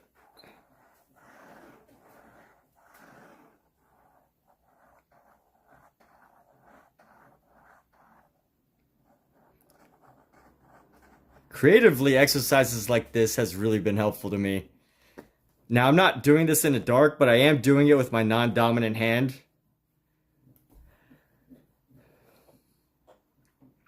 And I am tired enough that I'm like, that I might as well have like been asleep or be ready for bed. So Cy Twombly used to do this. If anybody knows Cy Twombly, that's CYTWOMBLY. And if you want to look him up, he's a known artist, but you know, totally expressionist, right? He's the type of artist where people will like look at his art and be like, well, you know, my kid could do that, right? He's that type of artist, but you know, very successful in his work. And you know, his art can speak to you. It speaks to people, you know? And I guess that's what's important. Does your work speak to anybody? And that's why I think, you know, technical stuff, it speaks to a lot of people, especially, you know, online, because, you know, everybody wants to learn to draw, right? But sometimes the art is in finding the finding where your ideas meet, right?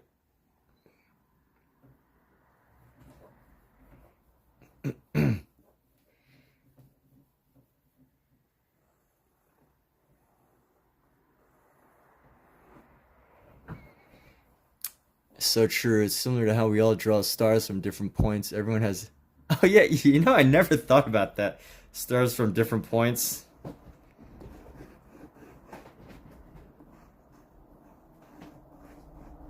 Yeah, I don't.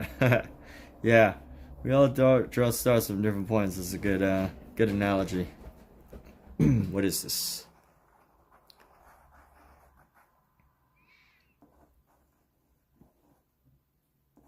Beats. Could write my own language.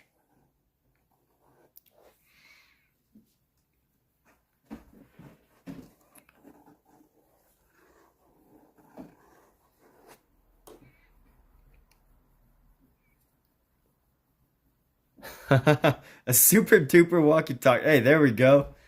Gotta give this, gotta give this the, let's see, the super duper,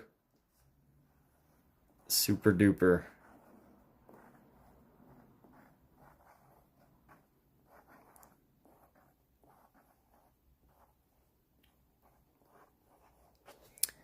This could be on a t-shirt. I could see this on like someone's music album.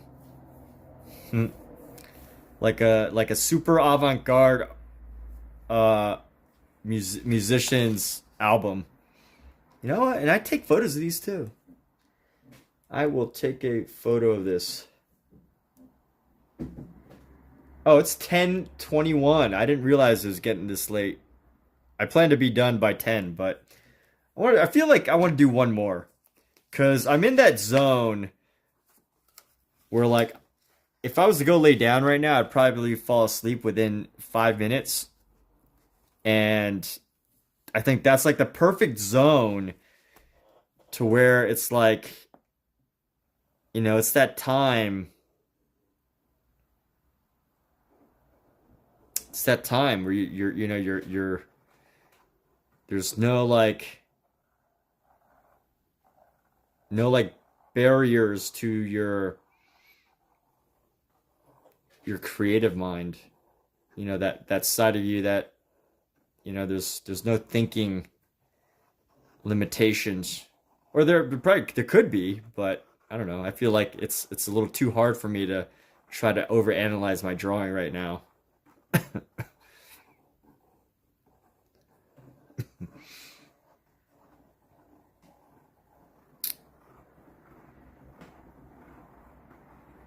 Good old Copic ones. These are the refillable ones. But honestly, I don't know. It's like it's really hard to get because like not only do you have to replace the tips of these, not only do you have to replace the tips, but you have to replace the ink too. So that's kind of annoying. Oh, why does this already come out right now? So yeah, you got to replace the ink, and you have to replace the tip sometimes, especially if you wear it down. So it's almost like, and you know what? Although it's cheaper, it is cheaper to replace the tip and the ink. It's not cheaper by that much. So sometimes it's better to just like get just get the actual pen. Like all you're really paying for is this tube that allows you to replace it, for anyone wondering. I'm not saying this is bad. I'm not saying the Copic Multiliner refillable one is bad. I'm just saying that it does require a lot of management, So if you get all these different sizes, and then there's like two different sizes. So there's an A and a B, and the A, I don't know the exact like fits, but you also got to keep in mind like the ink inside, there's two different types. It's not one size fits all the sizes. It's two sizes fits the scope of all of them. So you got to have two different types of ink. Well, two sizes of the inside ink, and then you have to have one of these tips for every single one. And that could be a pain. They're hard to get because they're from Japan, I think. And they're, oh yeah, made in Japan. And also they're very specific. So, you either got to get them in bulk and get like one of every 2, 3, 4 of every size, and just get like a bunch of the ink. But so, the question is, how much do you really want to, have to keep track of all that versus just buying new pens every time? Hogarth's line of beauty. What is Hogarth? Super duper. Let's look up Hogarth. Hogarth's line of beauty. I love learning things from anybody who tells me something new and possibly interesting. Hogarth's line of beauty.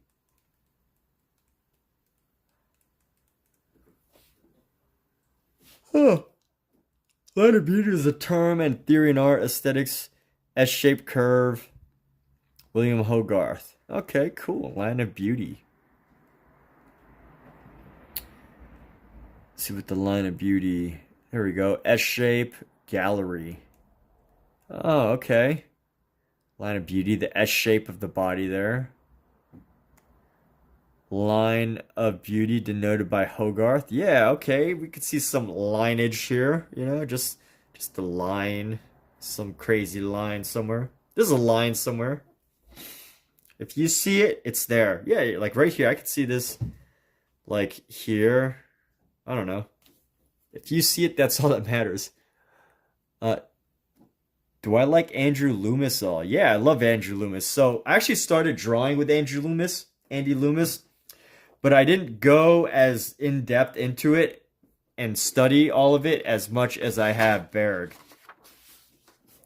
For Andy Loomis, I like go in, get a couple tips, and then I like move on to the next thing. Because Loomis, I think you like, you know, like Bargue, you know, with Bargue, there's no explanation, right? You just have to like you just have to learn how to see. Just learn how to see and copy. That's it. Learn proportion, learn the angle, and you could just like copy and see anything. But with Andy Loomis, like, you know, there's the 8-figure body, right? The 8-figure body. You know, you got an 8-figure body, and then you know, you got the hand that's like broken down, like with your morpho. I guess they break down the hand like the morpho, and then there's like draw cubes and all these things, and you know that is some really in-depth study. Um, so you know, I think it's great for you know, various types of art.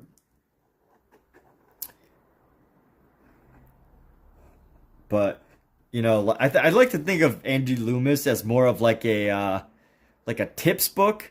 Like you go in it every like maybe month or so, and you go through and you try to like find another new tip. Like, you know, how are the hands designed? What are the proportions of the eyes to the nose? You know, it's more of like a guidelines that can help you draw better. But again, you know, here's the one thing about Andy Loomis though, is it's very specific. So you don't really, it's like, okay, so the ideal human body is 8 by 8, you know, the head, the chest, the belly button, the crotch, the thigh, you know, the top of the thigh, the knee, the calf, to the feet, right? And like it's like very specific, like, you know, it's formulaic.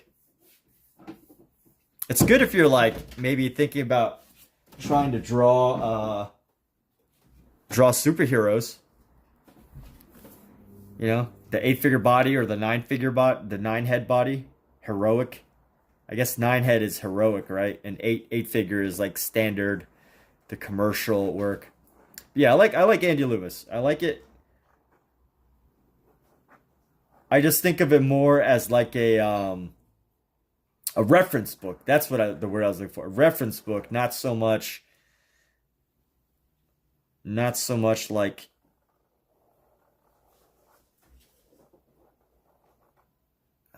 you know, something that you can use long term.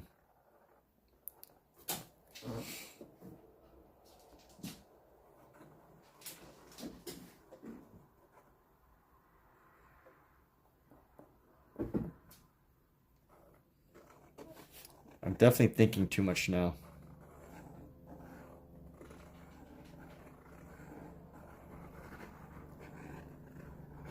All right.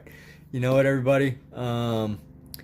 Loomis is one of your first books. Nice to go back to the fun of it. Yeah, exactly. So, you know, I have like 5 Andy Loomis books. Um, but honestly, I don't use it that much. Like if I feel stuck, or if I want to like, you know, just pick up a quick tip like, oh, review the proportions of the head to the body ratio, or review the proportion differences between male and female, or whatever. I usually I pick up my Loomis book, but You know what, everybody? I'm wrapping up for the night. Wonderland. Yo, awesome to be able to chat with you, dude. Or dudette. Or however you choose to identify as cool. I should just call you Wonderland. But this is wrapping up right now. Try to get some good stream time tomorrow. Work on getting some more screen time. I think using this format's probably helpful. This I like this vertical format. The only thing is I have to hover it right in front of my face, whereas like the horizontal stream, I can kind of like move it over to the left. So I have to get used to this. I don't know how, but this isn't that hard to get used to. Yeah, hey. Great night, everybody, and you know, definitely remember to tap Dondrell Lee Artistry's name, and then you know, go check out his artwork. He's got some really interesting stuff, and you know what? He's also out in public all the time. So if you're in California, on one of the most famous beaches on the planet, Venice Beach, you can find his work. And with that, hey, have a good one, everybody. Oh yeah, I'll give everybody a second to tap Dondrell's name, and then you can go check out his page and subscribe or whatever. Give everybody 30 seconds. Well, more like 10 seconds. 9, 8, 7, 6, 5, 4, 3, 2, 1. All right, later.